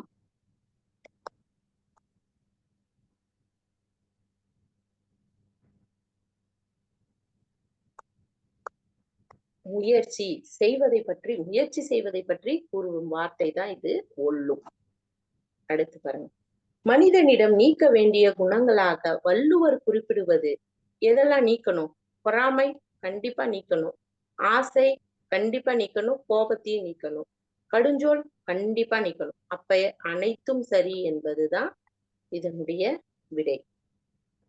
அடுத்து பாருங்க. உடல் இறந்த பிறகும் உயிருக்கு உதவி செய்ய துணையாய் நிற்பவை எவைன்னு கேட்கிறாங்க. உடம்பு இறந்து போது பிறகும் உயிருக்கு உதவி செய்ய துணையாய் நிற்பவை. பணம் நிற்காது, பெயர் நிற்காது, புகழ் நிற்காது, நாம் செய்த நல்லவை மட்டுமே நம்மோடு சேர்ந்து நிற்கும். அதாவது இறந்த போயிட்ட பிறகு நம்மள என்ன பண்றாங்கன்னு நமக்கு தெரியாது, அத சொல்லல. வீடு பேருன்னு ஒண்ணு இருக்கு இல்லையா? வீடு பேரு, பேருன்னா என்ன? சொர்க்கத்துக்கு போறோம் இல்லையா? அப்போ ஒரு மனுஷன் சொர்க்கத்துக்கு போகும்போது அவனுக்கு எது கூட வரும்னா, நீ செஞ்ச நல்லது மட்டும்தான் கூட வரும். அததான் சொல்றாங்க அறம். வீடு பேரில் அடையக்கூடிய இன்பம் எதுல இருக்கு? அறத்தில் தான் இருக்கு. ஆப்ஷன் டி என்பது சரி. சாகின்ற வரையிலும் தர்மங்களையே செய்பவர்கள் என்ன பேரின்பத்தை பெறலாம்னா, பிறவாதிருக்கின்ற பேரின்பம். எப்ப போதும், இதுக்கப்புறம் எனக்கு ஒரு பிறவியே தேவையில்லை. ஔவையார் கேட்டாங்க இல்லையா? ஔவையார் கேக்குறாங்க, இவர் கேக்குறாரு, சிவபெருமான் கேக்குறாரு, அம்மையே உனக்கு என்ன வேண்டும் கேள். ஐயனே, இனி எனக்கு பிறவாமை வேண்டும். சரி, அப்படியே நீ மீண்டும் பிறந்துட்டால் என்ன வேண்டும்? உன்னை மறவாமை வேண்டும் கேட்டாங்க பாருங்க. அதுதான் வாழ்க்கை. இனி பிறவாமை வேண்டும். நம்ம பிறவி முடியும் தெரியுங்களா? நாம செய்கின்ற புண்ணியம் நல்லது இந்த பிறவியை முடிச்சு வைக்கும். நாம் கெட்டதை செய்தோம்னா அடுத்த பிறவியில வந்துதான் அனுபவிக்கணும்ன்றது உலக நியதி. அப்ப பிறவாது இருக்கின்ற பேரின்பத்தை பெறலாம். சாகின்ற வரைக்கும் தர்மம் செய்யணுமா? செய்ய முடியாட்டினாலும் தர்மம் செய்யறவன தடுக்காம இருந்தாலே போதும். அடுத்து பாருங்க. செயற்பால தோறும் ஒருவருக்கு உயர்பால தோறும் பழி. அரணே, அரண் என்னது? உண்மையான நல்லது. அதுதான் ஒருவருக்கு உயர்பால தோறும் பழி. பழி வரக்கூடிய விஷயத்தை தடுத்து நிறுத்துவது எது? அறம் மட்டுமேன்னு சொல்றாங்க. அடுத்து பாருங்க. பேரின்பத்தை கருதாவிட்டாலும் அறங்களை செய்து அதனால் அடைகின்ற மகிழ்ச்சியேதான் நல்ல இன்பம் என்று கூறியவர் யாருன்னு கேக்குறாங்க. அப்படி கூறியவர் யாரு? திருவள்ளுவர். பேரின்பத்தை கருதாவிட்டாலும் அறங்களை செய்து அதனால் அடைகின்ற மகிழ்ச்சி தான் நல்ல இன்பம். வேற எதுவுமே தேவையில்லை. எனக்கு சொத்து, புகழ், பேரு எதுவுமே தேவையில்ல. அறம், அறம் செய்து அதனால் வரக்கூடிய மகிழ்ச்சி போதும்னு சொன்னவர் திருவள்ளுவர். ஆப்ஷன் டி என்பது சரி. அடுத்து பாருங்க. முதுமொழி காஞ்சி என்ற நூலை எழுதியவர் யாருன்னு கேக்குறாங்க. முதுமொழி காஞ்சி என்ற நூலை எழுதியவர் கூடலூர் கிழார். இவர் ஒரு கழக புலவர். கழக புலவர். கழகம்னா எது? அந்த காலத்துல சங்கம் என்கின்ற ஒரு அமைப்பு வச்சு, கழகம்னு ஒண்ணு வச்சு அது மூலமா தமிழ் எல்லாம் அரங்கேற்றம் பண்ணாங்க இல்லையா? நிறைய பாடல்கள்லாம். அதனால இவரு ஒரு கழகத்தை சார்ந்த புலவர். இந்த காஞ்சி என்கிற பொருள் என்ன? காஞ்சி என்பதன் பொருள் நிலையாமை. நிலையாமை. இந்த முதுமொழிக்கு என்ன பேர்கள் சொல்லலாம்? பழமொழி, மூதுரை, மூதுரை, அடுத்து முதுசொல், முதுசொல் அப்படிலாம் சொல்லலாமா? முதுமொழிக்கு இந்த 3 பொருள். காஞ்சிக்கு நிலையாமை என்று பொருள். கூடலூர் கிழார் கழகப் புலவர். இவர் 13ஆம் நூற்றாண்டில் தோன்றிய நூல் இது. 13ஆம் நூற்றாண்டை சேர்ந்தவர். யாரு? மதுரை கூடலூர் கிழார். அடுத்து, ஒவ்வொரு பாடலிலும் முதல் அடி ஆர்களி உலகத்து என தொடங்கும் நூல் எதுன்னு கேக்குறாங்க. முதுமொழி காஞ்சி. ஆப்ஷன் ஏ என்பது சரி.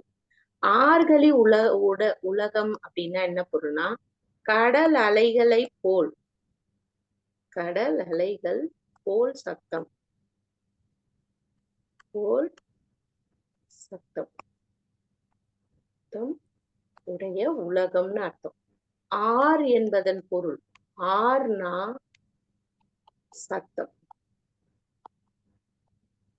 சத்தம்னு சொல்லக்கூடாது. சத்தமே வேற மொழி சொல்தான், பிறமொழி சொல்தான். ஓசைன்னு வேணா சொல்லலாம். அடுத்து, களி என்றால் என்ன பொருள்? கடல். அடுத்து ஆப்ஷன் ஏ சரி. அடுத்து, முதுமொழி காஞ்சி என்பது எத்திணை துறைகளுள் ஒன்றுனா இது காஞ்சி திணை துறைகளுள் ஒன்று. காஞ்சி என்பது எதை பற்றி பாடுவது? நிலையாமையை பற்றி பாடுவது இல்லையா? காஞ்சி திணை துறைகளில் ஒன்று. அடுத்து, அறவுரை கோவை என்னும் சிறப்பு பெயரை கொண்ட நூல் எதுன்னு கேக்குறாங்க. முதுமொழி காஞ்சி. முதுமொழி காஞ்சியின் வேறு பெயர் என்னன்னு கேட்டாங்கன்னா அறவுரை கோவை என்ன எழுதணும். ஆர்களி என்பதன் பொருள் என்னன்னு கேக்குறாங்க. ஆர்களி என்பதன் பொருள் நிறைந்த ஓசைகளை உடைய, என்ன வரும் இதுல? மலை, காடு, நகரம், கடல். எது வரும்? கடல் தான் வரும். ஆப்ஷன் பி என்பது சரி. அடுத்து, சிறந்த 10, பழியா 10, அல்ல 10 என்று தண்டா 10 என முடியும் தலைப்புகளை கொண்ட நூல் எதுன்னு கேக்குறாங்க. அதுவும் ஆப்ஷன் சி முதுமொழி காஞ்சி என்பது சரி. அருவாமனை எப்படி எழுதணும்? எப்படி எழுதணும்னா அறிவாள் மனை. இந்த வாளுக்கு என்ன பொருள்? விலங்கின் உறுப்பு வாளு. உன் வாளை சுருட்டி வையின்னு சொல்றோம்ல, அந்த வாள் இது. இந்த வாளுக்கு என்ன? வெட்டும். வெட்டும், வெட்டக்கூடியது. அப்ப அறிவாள் மனை இப்படி இருக்கும் இல்லையா? அதுல என்ன பண்ணலாம்? காய வச்சு நம்ம வெட்டலாம். இதுதான் சரி. ஆப்ஷன் ஏ என்பது சரி. அடுத்து பாருங்க, தாவாரம். பிழையை திருத்தி எழுதுக. தாவாரம் எப்படி பிழையை திருத்தணும்? தாழ்வாரம். இங்க இருக்கு. ஆப்ஷன் சி என்பது சரி. தாழ்வாரம் என்பது சரி. அபிஷேகம் அகர முதலி தருகன்னு கேக்குறாங்க. அபிஷேகம் என்பதன் பொருள் என்னன்னா திருமுழக்கு. அபிஷேகம்னாலே ஒரு கடவுளுக்கு செய்யக்கூடியது. கடவுள் அப்படின்னாலே திரு என்ற அடைமொழியப்படும். அபிஷேகம்னா திருமுழுக்கு. ஆப்ஷன் ஏ சரி. அடுத்து, அவதாரம் அவதாரணம் அகரமொழி தருகன்றாங்க. அவதாரம் என்பது எதை பற்றி கூறுவது? தெய்வீக பிறப்பு. இப்ப திருமால் தசாவதாரம் 10 அவதாரங்கள் எடுத்தாரு இல்லையா? நம்ம சொல்றோம்ல. அப்ப அவதாரம் என்பது தெய்வீக பிறப்பு. ஒருத்தவங்க மகளுடைய தோற்றம் வித்தியாசமா இருக்குன்னா அது ஒரு அவதாரம் தான். அது கடவுளுடைய அம்சம் அப்படின்னு சொல்லிடணும். நம்ம அவங்கள கிண்டல் பண்ணக்கூடாது. அவதாரம் என்பது தெய்வீக பிறப்பு. சங்க பாடல்களில் எண்ணிக்கை பாருங்க, 2381 பாடல்களின் எண்ணிக்கை தான் சொல்றாங்க. அடுத்து, அகத்திணை பாடல்கள். அகத்திணைனா என்ன? இது அகம் சார்ந்ததை மட்டும் பேசக்கூடியது. அகம் சார்ந்து பேசக்கூடியது எது? எது எது அகம் சார்ந்து பேசக்கூடும்? அன்பின் 5 குறிஞ்சி, முல்லை, மருதம், நெய்தல், பாலை. இந்த 5 வாழக்கூடிய ஒத்த அன்புடைய தலைவனும் தலைவியும் பிறருக்கு இன்னதுன்னு சொல்ல முடியாத அந்த அந்த காதல் சார்ந்த செய்திகளை மட்டும் பாடக்கூடியதுக்கு பேர் என்ன? அகத்திணைகள். அப்ப அகத்திணை மொத்தம் 1862 பாடல்கள் இருக்கு. புறத்திணைகள்ல பாடல்கள் 1519 பாடல்கள். சங்க புலவர்கள் மொத்தம் எவ்வளவு பேரு? 473. இந்த 4யும் 3யும் கூட்டினா நடுவுல 7 போட்டுக்க வேண்டியதுதான். பாருங்க, புறத்திணை பாடல்கள் கம்மி. ஏன் சொல்லுங்க? அந்த காலத்துல போர்லாம் அவ்வளவு கிடையாது. போரு, கல்வி, வீரம், செல்வம் இத பத்தி எல்லாம் தம்பட்டம் அடிக்க வேண்டிய விஷயமே இல்ல. அதுக்கப்புறம் தான் எப்போ இது வந்து அதிகமான புறப்பாடல்கள் எல்லாம் எப்போ வந்தது? 15 கீழ்கணக்கு நூல்கள் வந்தது இல்லையா? எப்ப வந்தது? தங்கம் மருவிய காலத்துல. அப்பதான் நிறைய பெருமை பாட வேண்டிய விஷயங்கள்லாம் இருந்தது. அறிவுரை கூற வேண்டிய விஷயங்கள் இருந்துச்சு. ஒழுக்கமா இருந்து சொல்ல வேண்டிய விஷயங்கள்லாம் இருந்தது இல்லையா? அதுக்கப்புறம் தான் நிறைய புறப்பாடல்கள் வந்தது. அப்ப சங்க காலத்துல பாருங்க, புறத்திணை பாடல்கள் கம்மியா தான் இருக்கும். ஆப்ஷன் டி என்பது அனைத்தும் சரி என்பது. அடுத்து பாருங்க, பைந்திணை யுணங்கள் செம்புள் கவரும் வன்பல நாடெறி வளனேர் என்ற பாடல் இடம்பெற்ற நூல் எது அப்படின்னு கேக்குறாங்க. ஐங்குறு நூறு. ஐங்குறு நூறு பத்தி தெரியும் நமக்கு இல்லையா? 3 அடி சிற்றெல்லை, 6 அடி பேரெல்லை. மருதத்தை முதலாவதாக வைத்து பாடப்பட்ட நூல். இந்த வாட்டி குரூப் 2 எக்ஸாம்ல கேட்ட கேள்வி என்னன்னா, மருதத்திணையை முதலாவதாக வைத்து பாடிய நூல், அகத்திணை நூல் எதுன்னு கேட்டிருந்தாங்க. ஐங்குறு நூறு.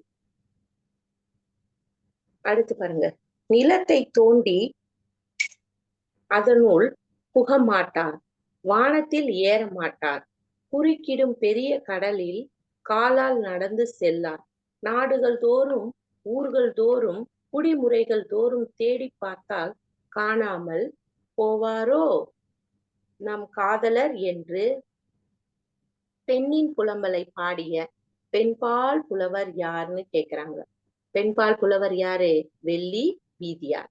இந்த அம்மா என்ன பண்ணுதுன்னா, தன்னுடைய கணவன் பொருள் ஈட்டுவதற்காக தன்னை என்ன பண்றான், விரும்பியவன் என்ன பண்றான், வீட்டிலேயே இவளை விட்டு விட்டு நான் போய் பொருள் தேடிட்டு வரேன்னு சொல்லி போயிடுறான்.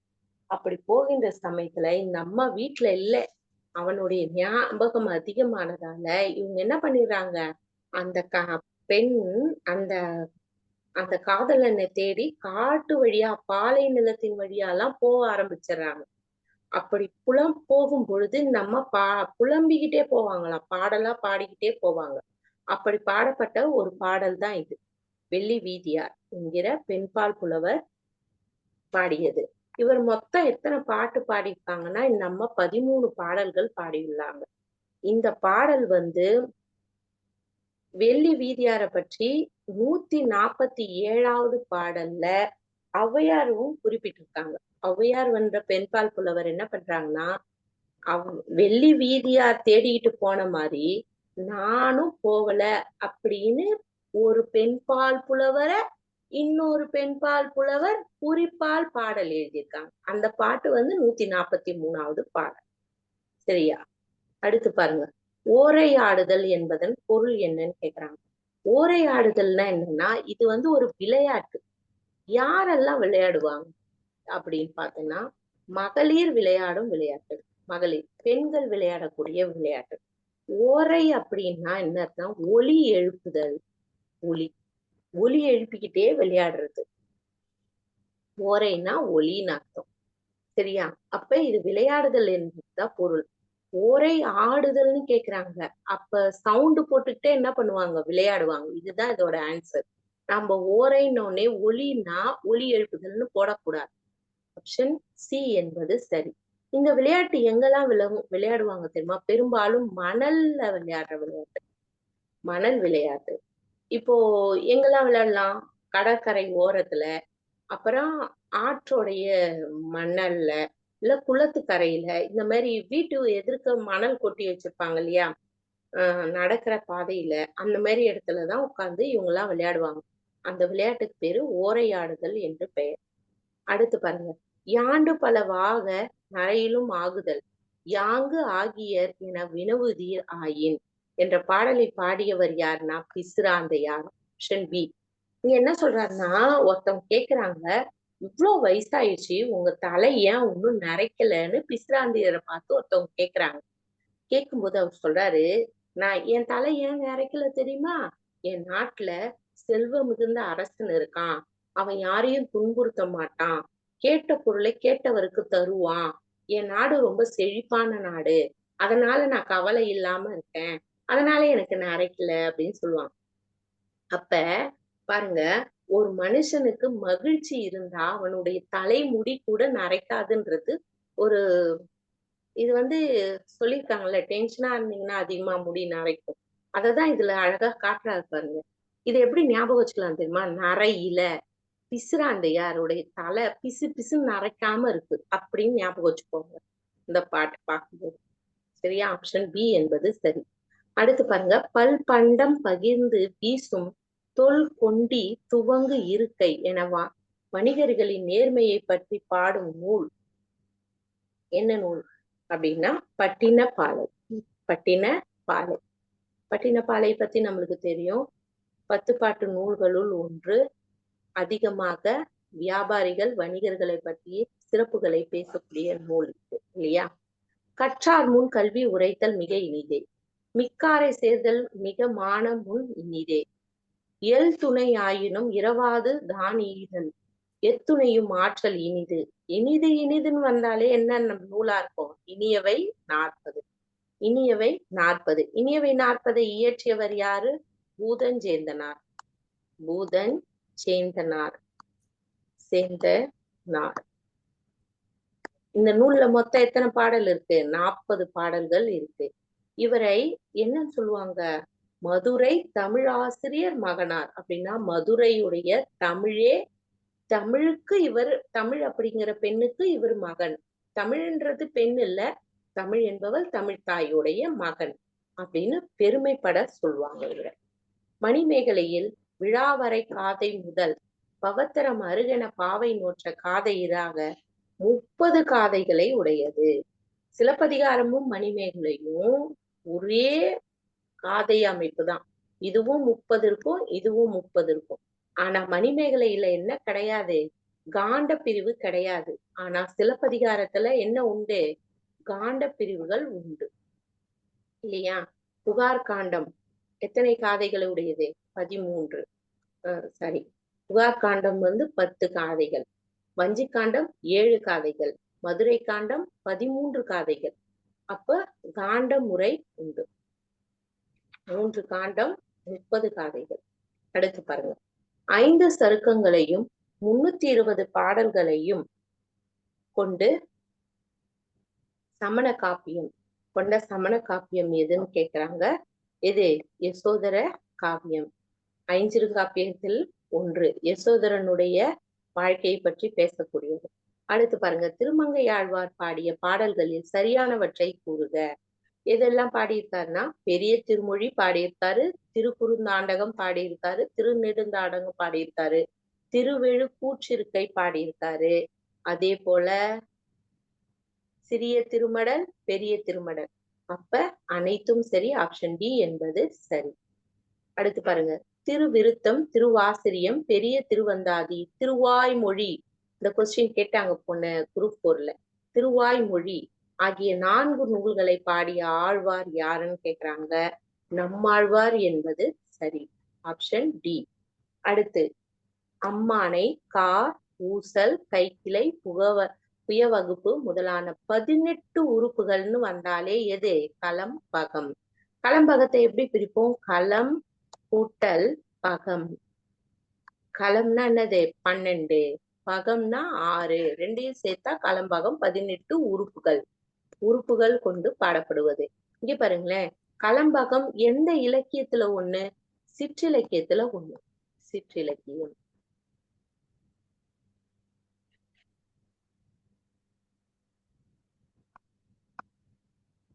சிற்றிலக்கியத்துல ஒன்று. சிற்றிலக்கியம் மொத்தம் எத்தனை? 96. இப்படி 96ன்னு சொன்ன நூல் எது? சதுரகராதி. சதுரகராதியை இயற்றியவர் யாரு? வீரமாமுனிவர். வீரமாமுனிவர் எந்த நாட்டை சேர்ந்தவர்? இத்தாலி நாட்டை சேர்ந்தவர். இத்தாலி நாட்டை சேர்ந்தவர். இவருடைய உண்மையான பெயர் எது? கொன்ஸ்டான் ஜோசப் பெஸ்கி. இவரு லத்தீன் மொழியில எதை மொழிபெயர்த்திருக்காரு? திருக்குறளை மொழிபெயர்த்திருக்காரு. இப்படி ஒரு ஒரு விஷயம் தொட்டா அப்படியே அதோட கண்டினியூஷன் எங்கெங்க வருதோ அப்ப சேர்த்து படிச்சீங்கன்னா உங்களுக்கு மறக்காது. இது கலம்பகம் என்பது சரி. ஆப்ஷன் சி என்பது சரி. அடுத்து பாருங்க, சிற்றிலக்கிய வகைகளில் எளிமையும் இனிமையும் கொண்டு உழவு தொழில் செய்யும் மக்கள் வாழ்க்கைன்னு வந்தாலே அது என்ன இலக்கியமா இருக்கும்? பள்ளு இலக்கியம். அது பள்ளு இலக்கியம். உழவு அப்படின்னு வந்தாலும் மக்களின் வாழ்க்கைன்னு வந்தாலும் அது பள்ளு இலக்கியம். பள்ளு மூத்த பள்ளி இளைய பள்ளின்னு 2 மனைவி அந்த பல்லனுக்கு கட்டிக்கிட்டு படாத அவஸ்தைப்படுவான். அதை பத்தி பாடுறதுதான் இந்த இந்த பள்ளு இலக்கியம், முற்குள பல்லுலாம். அடுத்து பாருங்க, கட்டிட தொழிலாளர்களின் அசலான வாழ்க்கை அவர்களுடனே தங்கி இருந்து கள ஆய்வின் மூலம் எழுதப்பட்ட நூல் கல்மரம். எழுதியவர் யாரு? கல்மரம் எழுதியவர் யாரு? திலகவதி. ஆப்ஷன் டி என்பது சரி. இந்த கல்மரம் என்ற நாவல் 2001 அந்த அம்மா எழுதி வெளியிட்டாங்க. இதுக்கு 2005 தான் என்ன விருது கிடைச்சது? சாகித்ய அகாதமி விருது. சாகித்ய அகாடமி விருது கிடைச்சு. இது என்ன கல்மரம் என்பது என்ன இலக்கியம் அப்படின்னா நாவல் இது நாவல் இலக்கியம். இவங்க பிறந்தது இந்த திலகவதி அம்மா பிறந்தது 1951 பிறந்திருக்காங்க. இவங்கதான் முதல் தமிழ் பெண் தலைமை இயக்குனர்.